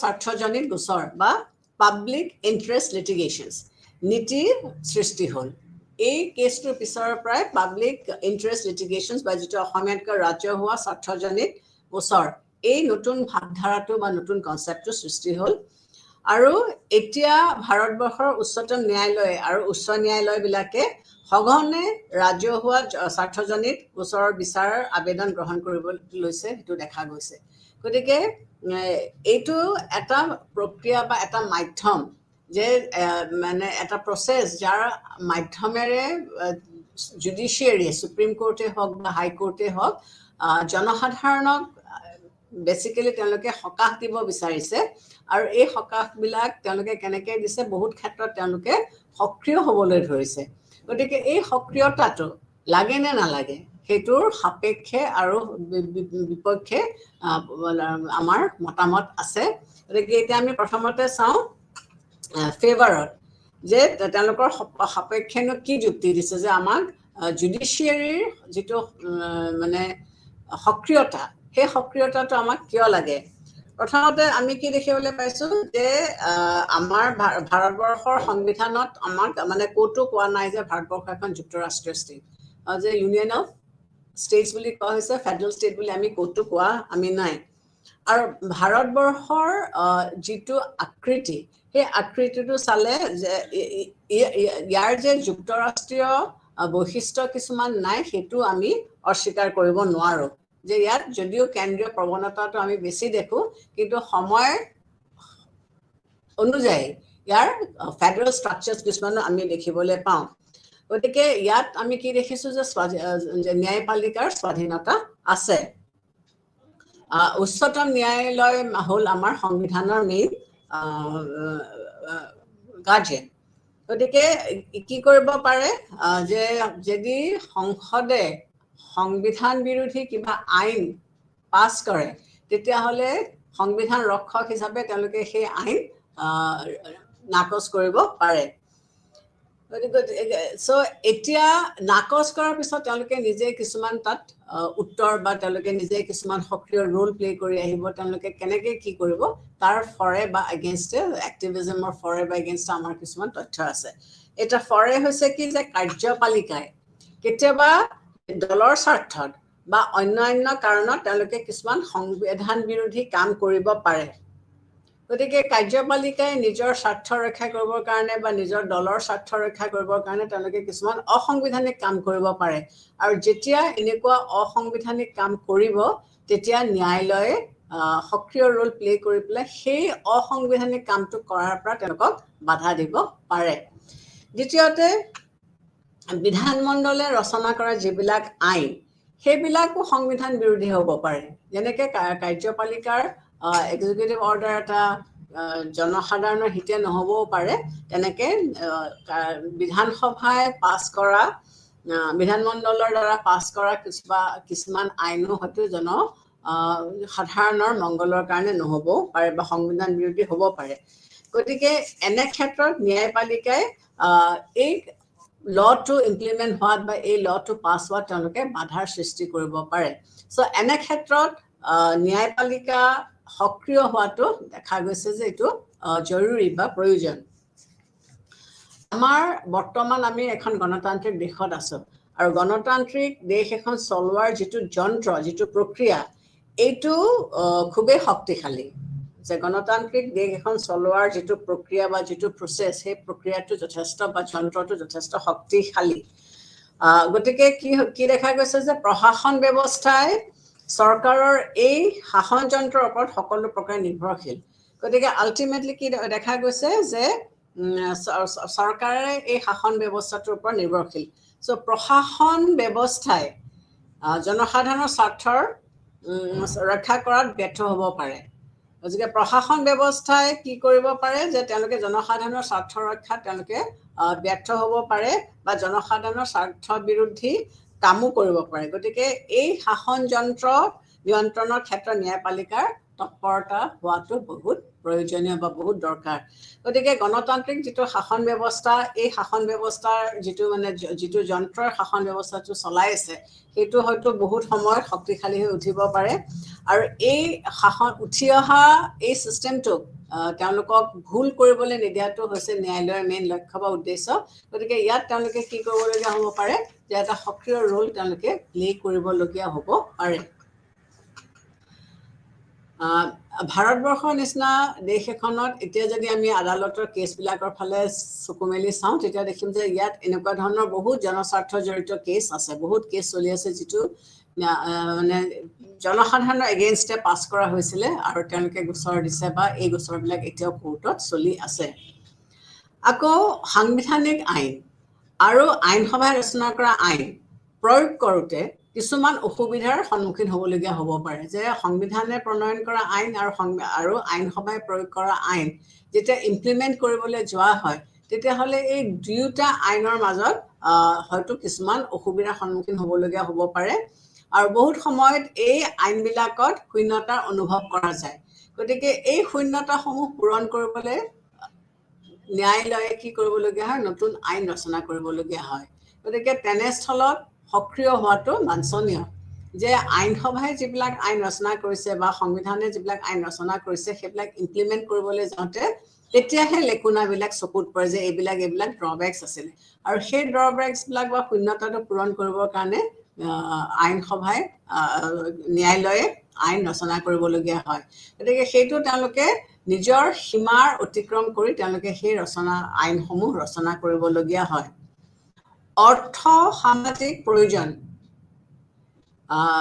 ইয়াৰ যে আইন যেতিয়া এখন পাছ কৰা হয় সেই আইনখনৰ মেইন লক্ষ্য হৈছে কি যে সমাজত থকা যিসকল আৰ্থিকভাৱে দুৰ্বল বা সামাজিকভাৱে পিছপৰা লোকসকল যাতে কোনো ক্ষেত্ৰতে অৱহেলিত নহয় বা তেওঁলোকৰ কোনো ক্ষতি নহয় তাৰ বাবে ন্যায়পালিকা সক্ৰিয় হোৱাটো দৰকাৰ গতিকে চৰকাৰে কেতিয়াবা আইন পাছ কৰোঁতে এই যিসকল বেকৱাৰ্ড মানুহ যে সামাজিকভাৱে পিছপৰা বা অৰ্থনৈতিকভাৱে পিছপৰা এওঁলোকৰ হিতাৰ্থে হয়তো চৰকাৰে কেতিয়াবা আইন প্ৰণয়ন নকৰিব পাৰে তেনে ক্ষেত্ৰত সক্ৰিয় যদি ন্যায়পালিকা এটা সক্ৰিয় ভূমিকা পালন কৰে তেতিয়াহ'লে হয়তো এই পিছপৰা লোকসকলক আমি আগবঢ়াই আনিব পাৰিম গতিকে জনমতক লক্ষ্য কৰিও ন্যায়পালিকা তৎপৰ হ'বলৈ বাধ্য হয় গতিকে এইবিলাক ক্ষেত্ৰত বহুত সময়ত কি দেখা গৈছে যে ন্যায়পালিকাই বহুত ক্ষেত্ৰত বা বহুত সময়ত ন্যায়পালিকা তৎপৰতাটো প্ৰয়োজনীয়তা হৈ পৰে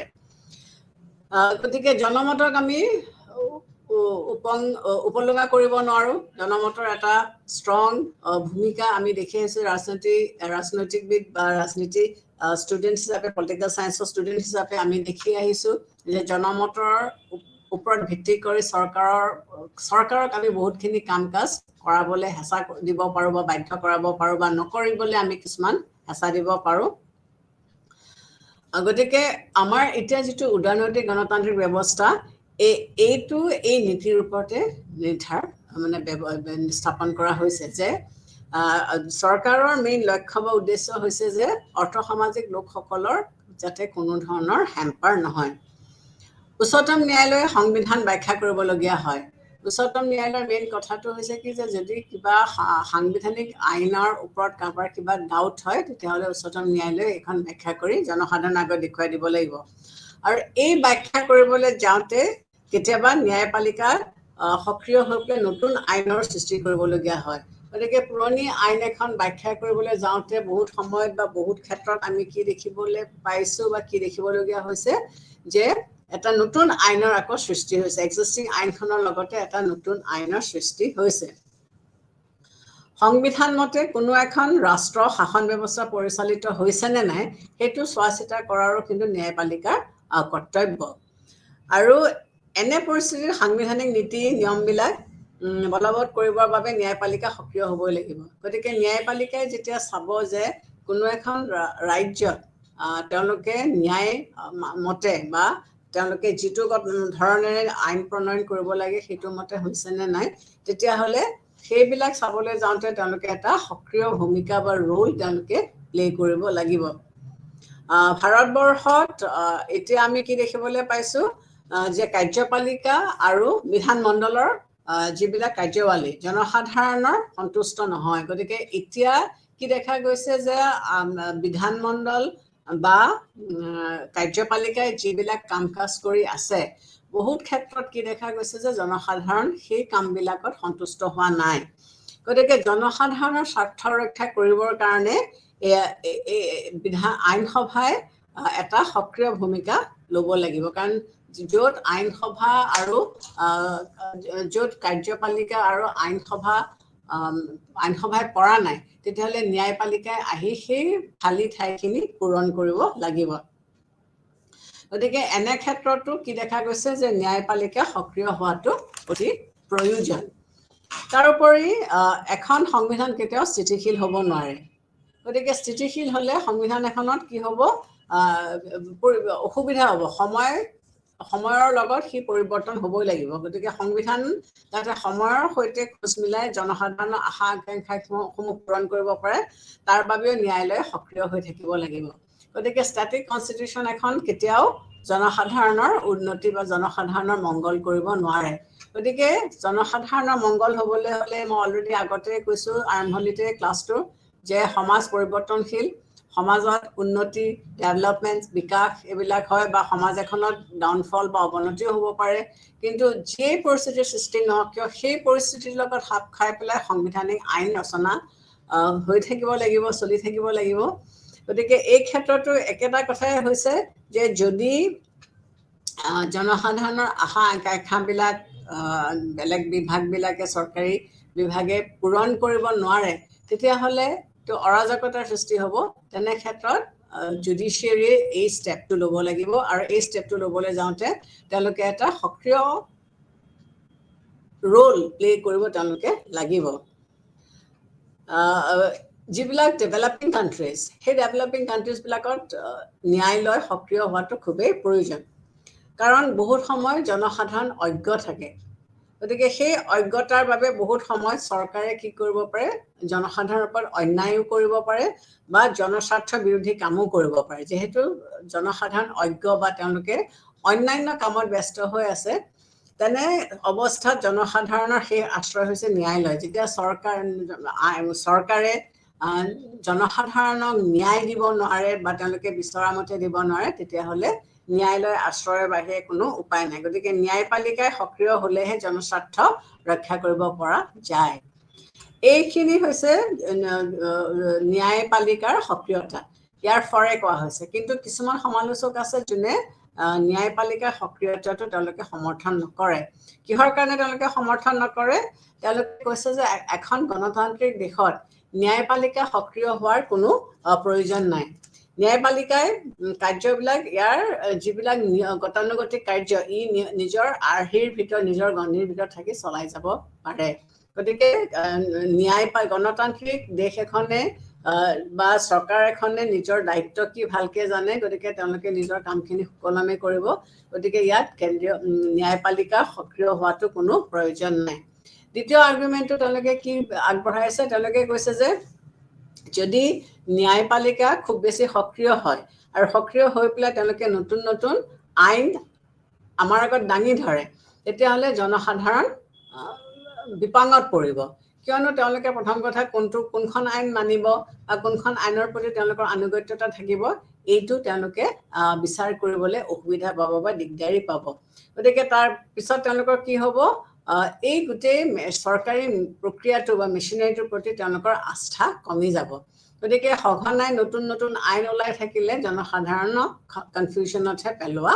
হ'ব তাৰোপৰি ন্যায়পালিকা সক্ৰিয়তা বা ৰক্ষণশীল তেতিয়াহ'লে ই প্ৰগতিৰ আৰু জনসাধাৰণৰ স্বাৰ্থ কৰাত বাধাৰ সৃষ্টি কৰিব পাৰে ফ'ৰ্থত কি কৈছে যে ন্যায়পালিকা সক্ৰিয় যদি থাকে তেতিয়াহ'লে ন্যায়পালিকাই কিন্তু সদায় এটা নিৰপেক্ষ ৰোল প্লে নকৰিবও পাৰে যিকোনো এটা কেছত যেতিয়া তেওঁলোকে তেওঁলোকৰ ৰায়দান দিব বা তেওঁলোকে এখন নতুন আইন সৃষ্টি কৰিব এইটো আমি ধৰি ল'ব নালাগে বা মানি ল'ব নোৱাৰোঁ যে ন্যায়পালিকা সদায় নিৰপেক্ষ হ'ব গতিকে কেতিয়াবা তেওঁলোকে সঠিক আইন সৃষ্টি নকৰিবও পাৰে বা নোৱাৰিবও পাৰে বা কেতিয়াবা তেওঁলোকে সৃষ্টি কৰা আইনখন জনস্বাৰ্থৰ বা জনস্বাৰ্থজনিত নহ'বও পাৰে তাৰোপৰি ন্যায়পালিকাৰ তৎপৰতাই কি কৰিব পাৰে ৰাজনৈতিক প্ৰক্ৰিয়া বাধাৰ সৃষ্টি কৰিব পাৰে যদি ন্যায়পালিকাটো বেছি তৎপৰ হয় বা বেছি সক্ৰিয় হয়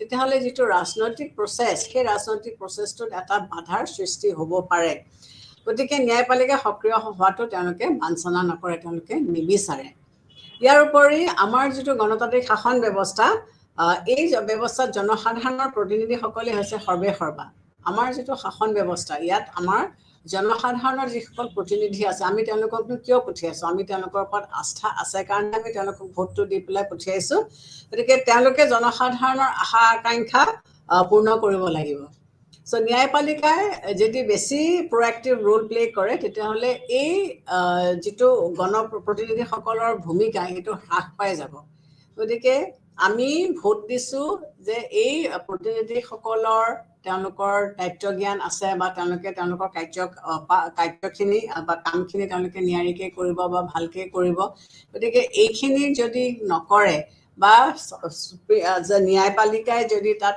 হস্তক্ষেপ কৰি নতুন নতুন নীতি নিয়ম আনি দিয়ে তেতিয়াহ'লে জনসাধাৰণৰ এই কেণ্ডিডেটসকল যাক আমি গণপ্ৰতিনিধিসকলক আমি পঠিয়াইছোঁ তেওঁলোকৰ ওপৰত আমাৰ আস্থাটো হেৰাই যাব আৰু আস্থাটো নাথাকিলে তেওঁলোকৰ কি হ'ব নতুনকৈ কাম কাজ বা ভালকৈ কাম কাজ কৰিবলৈ তেওঁলোকৰ কিছু পৰিমাণে অসুবিধা হ'ব সক্ৰিয় ন্যায়পালিকাৰ সিদ্ধান্তবিলাক কেতিয়াবা অবাস্তৱো হ'ব পাৰে যে ন্যায়ালয়ে যে সদায় সুন্দৰ বা সঠিক আনচাৰ এটা দিব বা সঠিক এটা উত্তৰ আমি পাম সেইটো নহয় কেতিয়াবা তেওঁলোকৰ সিদ্ধান্তবিলাক আমাৰ গ্ৰহণযোগ্য নহ'বও পাৰে বা অবাস্তৱিকো হ'ব পাৰে এনে সিদ্ধান্তই প্ৰশাসনীয় ব্যৱস্থাত বেমেজালিহে সৃষ্টি কৰিব গতিকে যদি কেতিয়াবা অবাঞ্ছনীয় কিবা ব্যৱস্থা ন্যায়পালিকাই লয় তেতিয়াহ'লে ই সমাজখনৰ বিভ্ৰান্তিৰহে সৃষ্টি কৰিব কোনো আৰু একো লাভত নাহে যুক্তৰাষ্ট্ৰৰ যিটোখন শাসন ব্যৱস্থা ইয়াত লিখিত আৰু অনমনীয় সংবিধান থাকে আৰু এনে সংবিধান উলংঘা কৰাটো সহজ নহয় গতিকে আমি যদি ভাৰতৰ ক্ষেত্ৰতো চাওঁ যে আমাৰ সংবিধানখনতো লিখিত ইয়াক যদিও সংশোধন কৰিব পাৰি কিন্তু আমেৰিকাৰ নিচিনাও আমাৰ ফেডাৰেল ষ্ট্ৰাকচাৰ নহয় গতিকে আমেৰিকাত সংবিধান সংশোধন কৰাটো খুব সহজ বা খুব ইজি নহয় গতিকে এনে স্থলত ন্যায়পালিকা খুব সক্ৰিয় হোৱাটো উচিত নহয় গতিকে তেওঁলোকে প্ৰয়োজন অনুযায়ী যিমানখিনি কাম কৰাটো দৰকাৰ বা যিমানখিনি কৰিব লাগে সিমানখিনিতহে তেওঁলোক জড়িত হৈ থাকিব লাগে ন্যায়পালিকাৰ সক্ৰিয়তাটো আকৌ কেতিয়াবা কি কৰিব লাগে চৰকাৰৰ বিভিন্ন অংগৰ মাজত থকা ভাৰসাম্য নষ্ট কৰি দিব পাৰে গতিকে এটা চৰকাৰ যেতিয়া চলিব তেতিয়া চৰকাৰৰ যিবিলাক বিভিন্ন বিভাগ আছে এই বিভাগবিলাকৰ মাজত এটা বুজাবুজি বা এটা বেলেঞ্চ থাকে গতিকে এই সক্ৰিয়তা উচ্চ ন্যায়ালয়ে যদি বেছি এটা সক্ৰিয় ভূমিকা গ্ৰহণ কৰিবলৈ যায় তেতিয়াহ'লে এই চলি থকা যিটো বেলেঞ্চ বা ভাৰসাম্য এইটো নষ্ট কৰি দিব পাৰে আৰু এইটো কেতিয়াও কামনা কোনেও নকৰে সাংবিধানিক সীমা অতিক্ৰম কৰি আদালত ব্যৱস্থা সক্ৰিয় কেতিয়াও গণতান্ত্ৰিক ব্যৱস্থাত কাম কৰা নাযায় গতিকে আমাৰ যিটো সাংবিধানিক সীমা ৰাখি দিয়া হৈছে বা যিটো সাংবিধানিক গণ্ডিৰ মাজত কামবোৰ চৰকাৰে কৰে সেইটো আদালতে অতিক্ৰম কৰি যোৱাটো কোনেও নিবিচাৰে গতিকে সেই অতিক্ৰম কৰি গ'লে কেতিয়াবা হয়তো বিভিন্ন ধৰণৰ সমস্যা বা প্ৰব্লেমৰ সন্মুখীন হ'বলগীয়া হ'ব পাৰে গতিকে দেখা গৈছে যে জুডিচিয়েল যিটো এক্টিভিজম সেইটোৰ আমি অলৰেডি ফৰ এণ্ড এগেইনষ্টে যিবিলাক আৰ্গুমেণ্টছ দিছে সেই আৰ্গুমেণ্টছখিনি চাই পেলাই আমি এটা বস্তু দেখিছোঁ যে প্ৰয়োজন সাপেক্ষে পৰিস্থিতি সাপেক্ষে কেতিয়াবা সুপ্ৰিম কোৰ্ট বা হাই কোৰ্টে কিবা এটা যে ডিচিশ্যন লয় বা ন্যায়ালয়ে কিবা এটা ডিচিশ্যন লয় সেইটো ঠিকে আছে কিন্তু যদি সীমা চেৰাই যায় এইটো কিন্তু হিতে বিপৰীত হ'ব গতিকে কি কৰিব লাগিব তেতিয়া যদি আমি হাইকোৰ্ট বা সুপ্ৰিম কোৰ্টক তেওঁলোকৰ সীমাৰ ভিতৰত গণ্ডিৰ ভিতৰত কাম কৰিবলৈ দিওঁ তেতিয়াহ'লে আমি এটা নতুন চিষ্টেম আমি উলিয়াব লাগিব যিটো আত্মসীমিতীকৰণ বা জুডিচিয়েল ৰেষ্ট্ৰেইন বুলি আমি কওঁ যে হাইকোৰ্ট জুডিচিয়াৰীয়ে তেওঁলোকৰ যিটো প্ৰ'এক্টিভ ৰোল এতিয়া যদি আমি এক্সাম্পলছবোৰ দিওঁ বহুত ক্ষেত্ৰত আমি দেখিম যে জুডিচিয়াৰীয়ে চৌমতো কিছুমান কেছ তেওঁলোকৰ নিজৰ হাতলৈ তেওঁলোকে আনি ল'ব পাৰে আৰু আনি লৈ পেলাই তেওঁলোকে জাজমেণ্ট দিয়ে যিটো হয়তো আমাক লাগিবও পাৰে বা আমি সেইটো নিবিচাৰিবও পাৰোঁ গতিকে এনে ক্ষেত্ৰত জুডিচিয়াৰীয়ে কি কৰিব লাগিব তেওঁলোকে নিজকে ৰেষ্ট্ৰেইন কৰিব লাগিব যে তেওঁলোকে প্ৰ'এক্টিভ ৰোল এটা প্লে কৰিব ঠিকেই কাৰণ এতিয়া এইটো খুবেই চলি আছে যে আমাৰ কেছবিলাক বহুত আছে সেই কেছবিলাক সময়মতে ৰায়দান দিব নাই পৰা বা এটা কেছ ডিলে হৈ যায় মানে যিজনে ন্যায় বিচাৰি কোৰ্টৰ দুৱাৰ খটখটাইছে তেওঁলোকৰ কোনো ন্যায়দান হোৱা নাই justice delayed is justice denied গতিকে এইবিলাক ক্ষেত্ৰত হয়তো বহুতে ক'ব যে সক্ৰিয় হৈ পেলাই তেওঁলোকে কিছুমান কাম তেওঁলোকে কৰি দিব লাগে বা কৰি দিয়াটো উচিত কিন্তু আমি দুইটা চাইডে চাব লাগিব যে কৰি দিলে ভাল যদি হয় ঠিকে আছে কিন্তু নহ'বওতো পাৰে গতিকে কিছুমান সংযমতা মেইনটেইন কৰি পেলাইহে জুডিচিয়েল এক্টিভিজমটো ইমপ্লিমেণ্ট কৰাটো ভাল গতিকে ইয়াত আমি কি কৰিব লাগিব যদি আমি দেখিছোঁ যে ন্যায়পালিকাই জুডিচিয়েল ৰিভিউ যিটো ছিষ্টেম যিটো দ্বাৰা তেওঁলোক প্ৰ'এক্টিভ হ'ব পাৰিছে জুডিচিয়েল ৰিভিউ বা ন্যায়িক সমীক্ষা এই ক্ষেত্ৰত তেওঁলোকে কিছুমান আগতীয়াকৈ নীতি উদ্ভাৱ কৰি ল'ব লাগিব আৰু এই নীতিসমূহৰ মাধ্যমেৰেহে তেওঁলোকে কাম কৰিব লাগিব আৰু সেই সক্ৰিয়তাটো সেইখিনিৰ মাজতে থাকিব গতিকে বিশেষ এটা ক্ষমতা লৈ পেলাই যি মন গৈছে তাকে তেওঁলোকে কৰিব নোৱাৰে কাৰণ জুডিচিয়েল ৰিভিউৰ ক্ষেত্ৰত কি হৈছে যে তেওঁলোকে পুনৰ বিবেচনা কৰিব পাৰে গতিকে এই বিবেচনাটো কৰিবলৈ যাওঁতে তেওঁলোকে ল' কিছুমানৰ আগতে সৃষ্টি কৰি ল'ব লাগিব আৰু সেই ল'খিনিৰ মাজত থাকি পেলাইহে ন্যায়ালয়ে তেওঁলোকৰ কামখিনি কৰিব লাগিব ন্যায়পালিকাই অন্যান্য সাংবিধানিক অনুষ্ঠান আৰু এইবিলাকৰ যিবিলাক কাৰ্যাৱলী এই কাম কাজবিলাক বা এওঁলোকৰ যিবিলাক ৰীতি নিয়ম নীতি এইবিলাকক স্বীকৃতি দিব লাগিব গতিকে ন্যায়পালিকাই সক্ৰিয় হ'বলৈ যাওঁতে যিবিলাক অন্য অনুষ্ঠান প্ৰতিষ্ঠান আছে যিবিলাক সাংবিধানিকভাৱে স্থাপন কৰা হৈছে আৰু তেওঁলোকৰ সেই সাংবিধানিকভাৱে স্থাপন কৰা যিবিলাক অৰ্গেনাইজেশ্যনৰ যিবিলাক ৰীতি নীতি নিয়ম আছে সেইবিলাকক স্বীকৃতি দিব লাগিব সেইবিলাকক যদি স্বীকৃতি নিদিয়ে তেতিয়াহ'লে সমস্যাৰ সন্মুখীন হ'বলগীয়া হ'ব পাৰে কাৰ্যপালিকা আৰু বিধানমণ্ডলৰ কাৰ্যাৱলী সমীক্ষাৰ ক্ষেত্ৰত ন্যায়পালিকাই সাংবিধানিক সীমাৰেখাৰ ভিতৰত থাকিব লাগিব যাতে ই কাৰো মনৰ সন্দেহৰ অৱতাৰত নপৰে বা আশংকা নাথাকে গতিকে যেতিয়া কাৰ্যপালিকা আৰু বিধানমণ্ডলৰ কাৰ্যবিলাক ইমপ্লিমেণ্ট কৰিবলৈ যোৱা হয় তেতিয়াহ'লে ন্যায়পালিকাই এটা গণ্ডিৰ ভিতৰত থাকি পেলাই সেইখিনি কৰিব লাগিব সংবিধানত উল্লেখিত যিবিলাক অৰ্থসামাজিক আৰু সামাজিক ৰাজনৈতিক উদ্দেশ্যসমূহ আছে সেইবিলাক ৰূপায়ণ কৰাত ন্যায়পালিকাই সংবিধানৰ সুব্যাখ্যাৰ ওপৰত গুৰুত্ব দিব লাগিব সংবিধানে যিবিলাক আইন ৰচনা কৰি পেলাই কি কৰিছিলে যে অৰ্থ সামাজিক আৰু ৰাজনৈতিক সামাজিক উদ্দেশ্য লৈ পেলাই যিবিলাক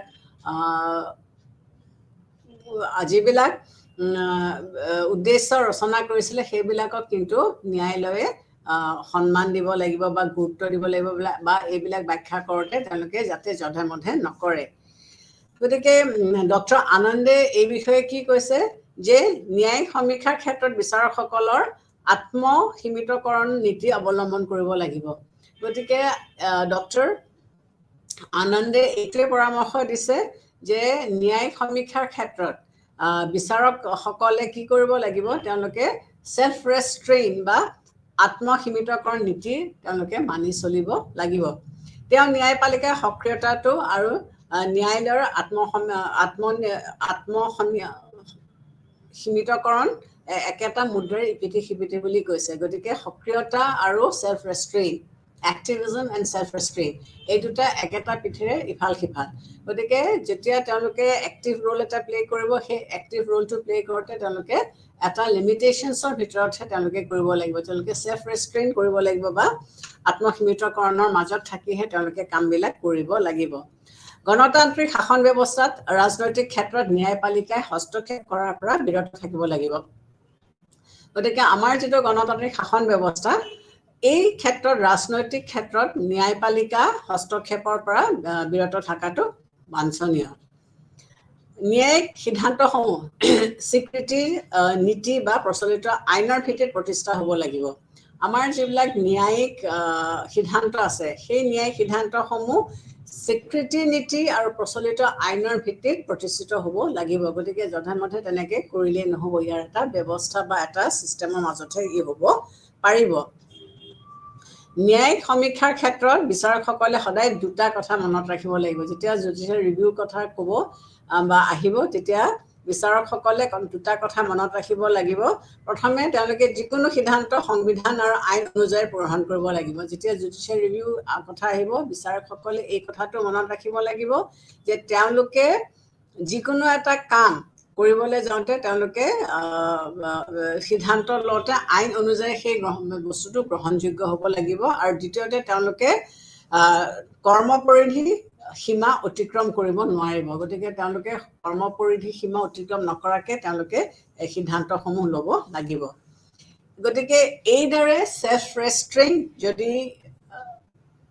পালন কৰা হয় তেতিয়াহ'লে সক্ৰিয়তাৰ যিবিলাক দোষ আছিল সেইবিলাক আঁতৰ কৰিব পৰা যাব গতিকে এক্টিভিজমটো মই আগতেও কৈছোঁ ফৰেডি আৰ্গুমেণ্টছখিনিও আমি পঢ়ি চালোঁ এগেইনষ্টেডি আৰ্গুমেণ্টছখিনিও আমি চালোঁ আৰু এই দুইটাৰ বস্তু চাই পেলাই এটা কথাই আমি গম পাইছোঁ যে এক্টিভিজম লাগে কিন্তু উইথ চাম ৰেষ্ট্ৰেইন গতিকে এই ৰেষ্ট্ৰেইনটো নাথাকিলে অসুবিধা হ'ব আৰু আমি কি দেখিছোঁ যে ৰাজনৈতিক ক্ষেত্ৰত ন্যায়পালিকাৰ অনুপ্ৰৱেশ কেতিয়াও কাম্য নহয় গতিকে ৰাজনীতিক পলিটিকেল যেতিয়া এটা ছিষ্টেম বা এটা পলিটিকেল ইছ্যুজ হ'ব তেতিয়া ন্যায়পালিকা তাত কেতিয়াও সোমাব নালাগে তাৰোপৰি ন্যায় সমীক্ষা কৰোঁতেও ন্যায়পালিকাই সদায় ৰেষ্ট্ৰেইন নীতি অৱলম্বন কৰিব লাগিব গতিকে তেওঁলোকে যেতিয়া যিকোনো এটা ন্যায়িক সমীক্ষা কৰিব তেতিয়া তেওঁলোকৰ হাতত ক্ষমতা আছে বুলিয়ে তেওঁলোকে কিন্তু যি ধৰণে বা যধে মধে তেওঁলোকে কৰিলে নহ'ব তেওঁলোকে আত্মসীমিত নিয়ম মানি পেলাইহে তেওঁলোকে কৰাটো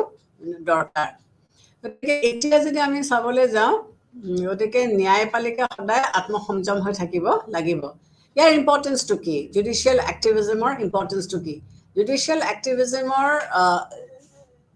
ইম্পৰ্টেঞ্চটো আছে বা নাই সেইটো আমি অলৰেডি ফৰেন এগেইনষ্ট আৰ্গুমেণ্টছখিনি আমি পঢ়িছিলোঁ এইখিনিতে আমি এটা কথা ক'ব লাগে চাইছোঁ কি বা দেখিছোঁ কি যে ইম্পৰ্টেঞ্চ আছে আৰু ইম্পৰ্টেঞ্চ নাই বুলিও আমি ক'ব নোৱাৰোঁ বা ইম্পৰ্টেঞ্চটো এনেকুৱা এটা এৰিয়াত মানে এনেকুৱা ধৰণে ইয়াৰ কাম কাজখিনি হ'ব লাগিব যাতে ই কেতিয়াও কোনো ধৰণৰ সীমা অতিক্ৰম কৰি নাযায় গতিকে জুডিচিয়েল এক্টিভিজমৰ ক্ষেত্ৰত কি হৈছে যে সক্ৰিয়ভাৱে তেওঁলোকে কাম কৰিব লাগিব কিন্তু এই কামখিনি কৰোঁতে তেওঁলোকে কি কৰিব লাগিব তেওঁলোকৰ দায়িত্বসমূহ পালন কৰোঁতে এনেকুৱা হ'ব লাগিব তেওঁলোকে যাতে সাংবিধানিক সীমা অতিক্ৰম কৰি নাযায় ন্যায়পালিকায়ো সদায় এইটো কথা মনত ৰাখিব লাগিব যে তেওঁলোকে জনসাধাৰণৰ হিতেহে কাম কৰিবলৈ ওলাইছে গতিকে সাংবিধানিক আইন অতিক্ৰম কৰি পেলাই তেওঁলোকে যাতে কোনো ধৰণৰ কাম নকৰে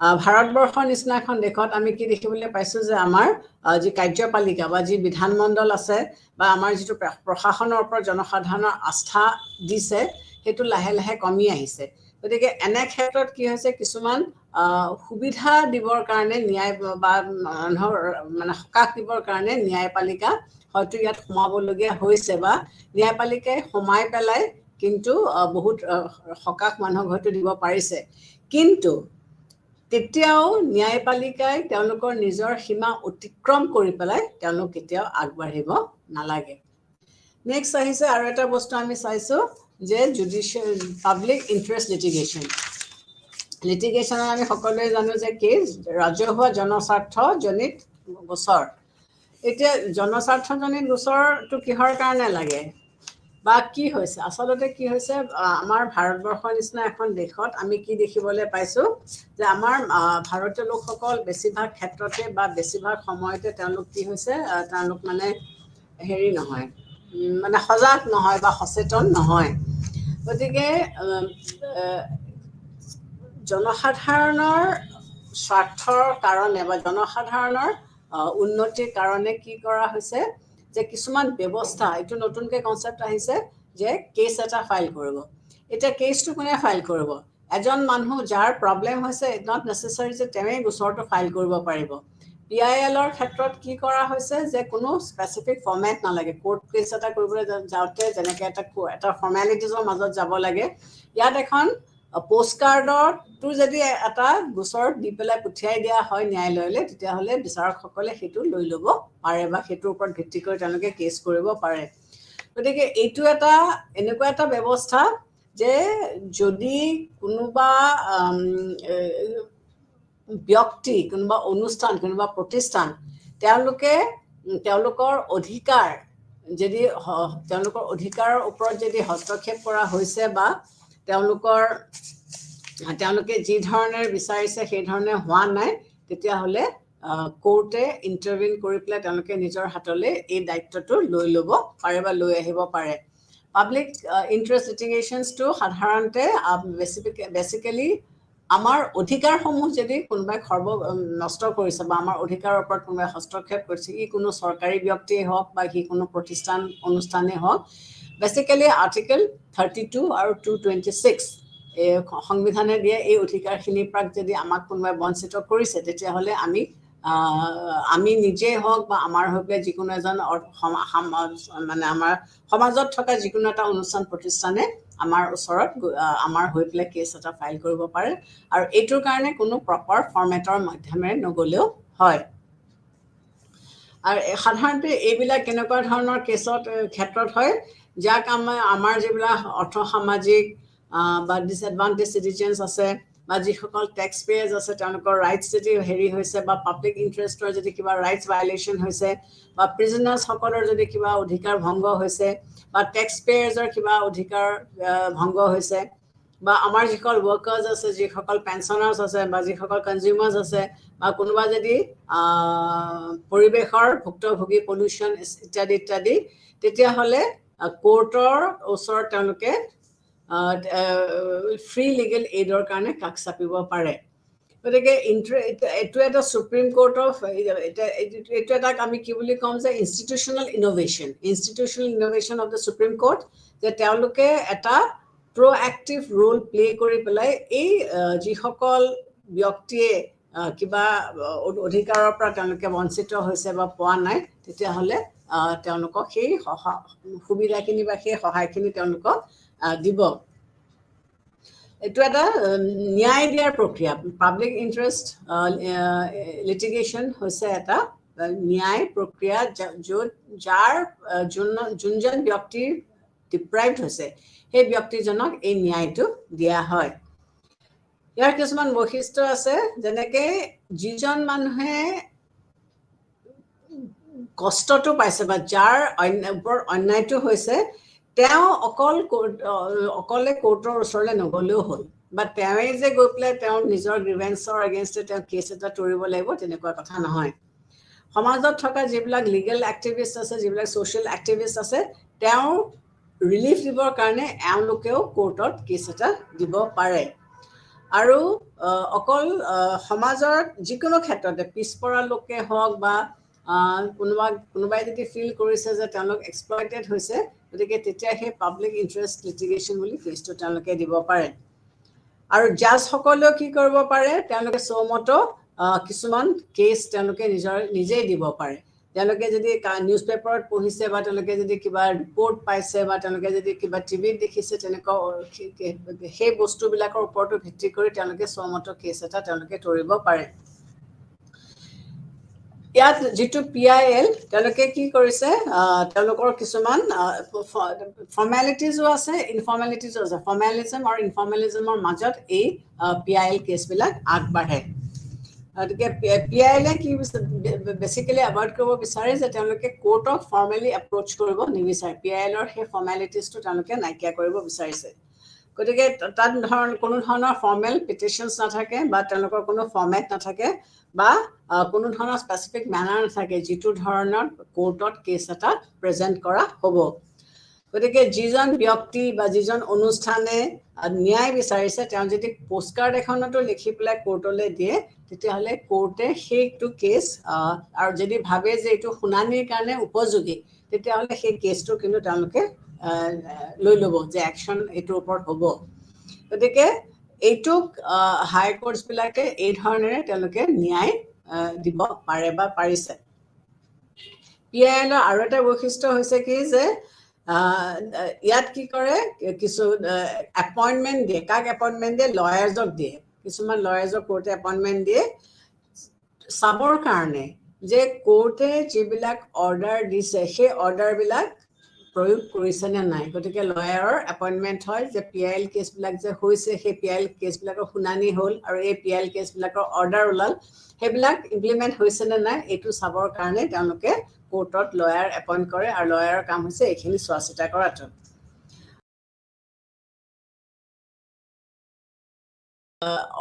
এইবিলাক ইমপ্লিমেণ্ট বা ইনভেষ্টিগেশ্যনছৰ ক্ষেত্ৰতো কিমান দূৰ আগবাঢ়িছে সেইখিনি কথা জানি থাকিবৰ কাৰণেও এই লয়াৰ্ছসকলক দিয়া হয় ইয়াত ৰিলিফ কেনেকৈ দিয়া হয় ৰিলিফটো দিয়া হয় যে এইটো কোৰ্টে হয়তো ক'ব যে এই ব্যক্তিজনক ছাপ'জ এজন মানুহৰ ঘৰৰ চোতাল আছে চোতালত আহি পেলাই নলা ভাঙি পেলাই তেওঁ চোতালত পানী সোমাই তেওঁৰ ঘৰটো নষ্ট হ'ল এনেকুৱা ধৰণৰ যদি কিবা ঘটনা ঘটে তেতিয়াহ'লে তেওঁলোকে কি কৰিব পাৰিব কম্পেনচেশ্যন পাব বা কোনোবা এজনে যদি মাৰ্ডাৰ কৰিছে তেতিয়াহ'লে সেই মাৰ্ডাৰ হৈ যোৱা পৰিয়ালটোক কম্পেনচেশ্যন দিয়াটো ব্যৱস্থা কৰিব বা তেনেকৈ কাৰোবাৰ যদি বৃহৎ ইঞ্জুৰি হৈছে তেতিয়াহ'লে সেই মানুহজনকো কেনেকৈ তেওঁলোকে সহায় কৰিব এই গোটেই ব্যৱস্থাখিনি আছে গতিকে আৰু ইয়াৰ আৰু এটা বৈশিষ্ট্য হৈছে কি যে আমাৰ যিবিলাক মৌলিক অধিকাৰ আছে সেই মৌলিক অধিকাৰবিলাকতো আমি এনফৰ্চ কৰিব পাৰোঁ এনফৰ্চ আমি কাৰ এগেইনষ্টে কৰিম আমি খালি ষ্টেটৰ বিৰুদ্ধেহে কৰিব পাৰিম আৰু ষ্টেটে আমাৰ অধিকাৰসমূহ যদি খৰ্ব কৰিছে তেতিয়াহ'লে PILৰ মাধ্যমেৰে আমি ন্যায় বিচাৰিব পাৰোঁ চ' এই দুটাই হৈছে ইয়াৰ কাৰ্ডিনেল ফিচাৰ্ছ বা মেইন পইণ্ট আৰু এইটো এটা ন্যায়ালয়ৰ জগতখনত বা জুডিচিয়েল ছিষ্টেমত এইটো এটা ৰেভলিউচনাৰী চেঞ্জ আনিছে যিটোৱে জনসাধাৰণক সুবিধা দিছে যে আমি যদি যিকোনো এটা আমাৰ ওপৰত যেতিয়া অন্যায় হৈছে বুলি আমি ভাবোঁ বা আমি পাবলগীয়া কিবা এটা বস্তুৰ পৰা আমি বঞ্চিত হৈছোঁ তেতিয়াহ'লে আমি এই বস্তুখিনি PIL এটা ফাইল কৰি পেলাই আমি আমাৰ পাবলগীয়া প্ৰাপ্যখিনি আমি ল'ব আমি পাৰোঁ কিন্তু এই PIL সমূহ যে মিছইউজ নহয় সেইটোও নহয় বহুত ক্ষেত্ৰত কি দেখা গৈছে যে জনসাধাৰণে যিটো ক্ষেত্ৰত তেওঁলোকে মানে কোৰ্ট কেছলৈ নগৈ পেলাই তেওঁলোকে মীমাংসা কৰিব পাৰে তেনেকুৱা ক্ষেত্ৰতো তেওঁলোকে নাযায় তেতিয়া আকৌ সেইটো অপব্যয় বা ভুল এটা কনচেপ্টত আহিব কিন্তু বেচিকেলি PILৰ মেইন লক্ষ্য হৈছে কি যে যিজন ব্যক্তি ভুক্তভোগী বা যিজনে কিবা এটা বস্তু পাব লাগিছিলে তেওঁক দিয়া নাই তেওঁ এটা কেছ কৰিব পাৰে আৰু সেই সুবিধাখন কৰি দিছে যে তেওঁ ফৰ্মেল এটা চিষ্টেম বা ইনষ্টিটিউচনৰ মাজত তেওঁ কৰিব নালাগে তেওঁ নিজেও এখন পোষ্টকাৰ্ডৰ বস্তু এটা লিখি পঠিয়াই দিলেও বস্তুটো হ'ব বা বিচাৰকসকলেও যদি স্বমত নিজৰ হাতলৈ কিছুমান কেছ আনি ল'ব পাৰে সেইটো তেওঁলোকে নিউজ পেপাৰত পঢ়ি হওক ৰিপৰ্ট এটা শুনি হওক বা তেওঁলোকে যদি দেখিছে তেওঁলোকৰ চকুৰ আগত যে কিবা এটা অন্যায় হৈছে তেতিয়াহ'লে তেওঁলোকে এই ব্যৱস্থাখিনি ল'ব পাৰে গতিকে আজি আমি কি দেখিলোঁ যে জুডিচিয়েল এক্টিভিজম ন্যায়িক তৎপৰতা এই জুডিচিয়েল এক্টিভিজমটো কিহৰ কাৰণেনো হ'বলগীয়া হ'ল আৰু এটা বস্তু আমি চালোঁ যে সেল্ফ ৰেষ্ট্ৰেইন কৰিব লাগিব জুডিচিয়েল এক্টিভিজমটো থাকিলেও আমাৰ সেল্ফ ৰেষ্ট্ৰেইনৰ বহুত প্ৰয়োজন আৰু এইটো হৈছে পাব্লিক ইণ্টাৰেষ্ট লিটিগেশ্যনছ গতিকে জুডিচিয়েল এক্টিভিজমটো হ'বলগীয়া হ'ল কিয় তাত কেইবাটাও কাৰণ আছে যে চৰকাৰে নিজৰ যিটো দায়িত্ব সেই দায়িত্বটো ভাল ধৰণে পালন কৰিব নোৱাৰিলে ফেইলিয়াৰ চৰকাৰৰ পাৰ্টত গতিকে পলিটিকেল অৰ্গেনাইজেশ্যনটোৱে যেতিয়া সাংবিধানিক কৰ্তব্যসমূহ বা তেওঁলোকৰ কাৰ্যসমূহ তেওঁলোকে ভালকৈ পালন কৰিব নোৱাৰে আৰু তেওঁলোকে যদি সামাজিক যিবিলাক প্ৰমূল্য আৰু যিবিলাক মানুহৰ কাৰণে ন্যায় দিব লাগে জাষ্টিচ দিব লাগে নাই পৰা তেতিয়া জুডিচিয়াৰীয়ে সেই পলিচি মেকাৰৰ ৰোলটো প্লে কৰিবলগীয়া হয় গতিকে সেইটো কাৰণে বা তেওঁলোকে কেপ্টেইনৰ নিচিনাও ৰোলটো প্লে কৰিবলগীয়া হ'ব পাৰে জুডিচিয়াৰী যে তেওঁলোকে এই যিবিলাক ডিৰেকশ্যনছ দিছিলে বা আমাৰ যিবিলাক অৰ্থনৈতিক কিছুমান লক্ষ্য আছিলে গ'ল আছিলে সেইবিলাক ফুলফিল হৈছে নে নাই গতিকে জুডিচিয়েল এক্টিভিজমৰ বেছিক কথাটো হৈছে কি যে সমাজত জনসাধাৰণক আমি ন্যায় দিব বিচাৰিছোঁ আৰু এই ন্যায়খিনি কিয় জুডিচিয়াৰীয়ে ল'বলগীয়া হ'ল কাৰণ এইটোতো গভৰ্ণমেণ্টৰ কৰ্তব্য লেজিছলেচাৰৰ ডিউটি এক্সিকিউটিভৰ ডিউটি ইমপ্লিমেণ্ট কৰা কিন্তু বহুত সময়ত কি বিভিন্ন কাৰণে যিটো পলিটিকেল অনুষ্ঠান পলিটিকেল অৰ্গেন সেই পলিটিকেল অৰ্গেনটোৱে নিজৰ দায়িত্বসমূহ সুচাৰুৰূপে পালন কৰিব নোৱাৰে গতিকে তেওঁলোকে সমাজৰ জনসাধাৰণৰ যিবিলাক অৰ্থসামাজিক উন্নতিৰ লক্ষণ আছিলে সেইবিলাক তেওঁলোকে বা গ'ল আছিলে সেই গ'লবিলাক তেওঁলোকে পূৰণ কৰিব পৰা নাই বা তেওঁলোকে ইমপ্লিমেণ্ট কৰিব পৰা নাই তেতিয়াই জুডিচিয়াৰীয়ে এই ৰোলটো প্লে কৰিবলগীয়া হয় আৰু তেতিয়া তেওঁলোকক আমি কেপ্টেইন হিচাপে প্লে কৰিছে বা তেওঁলোকে এটা পাৱাৰ লৈ পেলাই সেইখিনি ইমপ্লিমেণ্ট কৰিছে সেইটো তেনেকুৱা কথা দ্বিতীয়তে জুডিচিয়েল এক্টিভিজমৰ মেইন উদ্দেশ্যটো হৈছে কি যে নাগৰিকসকলক তেওঁলোকৰ মৌলিক অধিকাৰসমূহ ঘূৰাই দিয়াটো গতিকে যদি কোনোবা চৰকাৰী অনুষ্ঠান বা প্ৰতিষ্ঠান বা বেচৰকাৰী অনুষ্ঠান প্ৰতিষ্ঠানেই হওক যদি মৌলিক অধিকাৰসমূহ ভংগ কৰে বা মৌলিক অধিকাৰসমূহ এনজয় কৰাত হস্তক্ষেপ কৰে তেতিয়াহ'লে নাগৰিকসকলে সুপ্ৰিম কোৰ্ট বা হাইকোৰ্টক এপ্ৰ'চ কৰিব পাৰে যে তেওঁলোকৰ এই মৌলিক অধিকাৰসমূহ তেওঁলোকক ঘূৰাই দিব লাগে তাৰপিছতে জুডিচিয়াৰীৰ এটা নিজৰ লক্ষ্য বা জুডিচিয়াৰীৰ নিজৰ এটা ইণ্টাৰেষ্ট আছে যে তেওঁলোকে সমাজত সামাজিক বা ৰিফৰ্মছ পৰিৱৰ্তন বা চেঞ্জ তেওঁলোকে আনিব বিচাৰিছে গতিকে কোৰ্টে কেতিয়াবা কি কৰিব পাৰে কিছুমান দায়িত্ব নিজৰ হাতত লৈ পেলাই তেওঁলোকে কিছুমান কাৰেক্টিভ মেজাৰ্ছ যে ভুল শুধৰণ বুলি আমি যিটো কওঁ যে এইখিনি ভুল হৈ আছে বুলি তেওঁলোকৰ নজৰত আহিছে তেওঁলোকৰ চকুত পৰিছে গতিকে এইখিনি শুদ্ধ কৰিবৰ কাৰণে ঠিক কৰিবৰ কাৰণে তেওঁলোকে এই ব্যৱস্থাখিনি ল'ব পাৰে তাৰোপৰি আমাৰ সংবিধানত কি হৈছে কিছুমান সাংবিধানিক ব্যৱস্থা কৰি থোৱা হৈছে যে যদি আমাৰ অধিকাৰবিলাক কোনোবাই হস্তক্ষেপ কৰে বা আমাৰ অধিকাৰবিলাক কোনোবাই লৈ লয় তেতিয়াহ'লে আমি কি কৰিব পাৰোঁ আমি ন্যায়িক ইণ্টাৰভেনশ্যন জুডিচিয়েল হস্তক্ষেপ আমি বিচাৰোঁ গতিকে এইদৰে কি কোৱা হৈছে যে আমাৰ আৰ্টিকল 13 আমি কি কৰিছোঁ যে জুডিচিয়াৰীক আমি ক্ষমতা দিছোঁ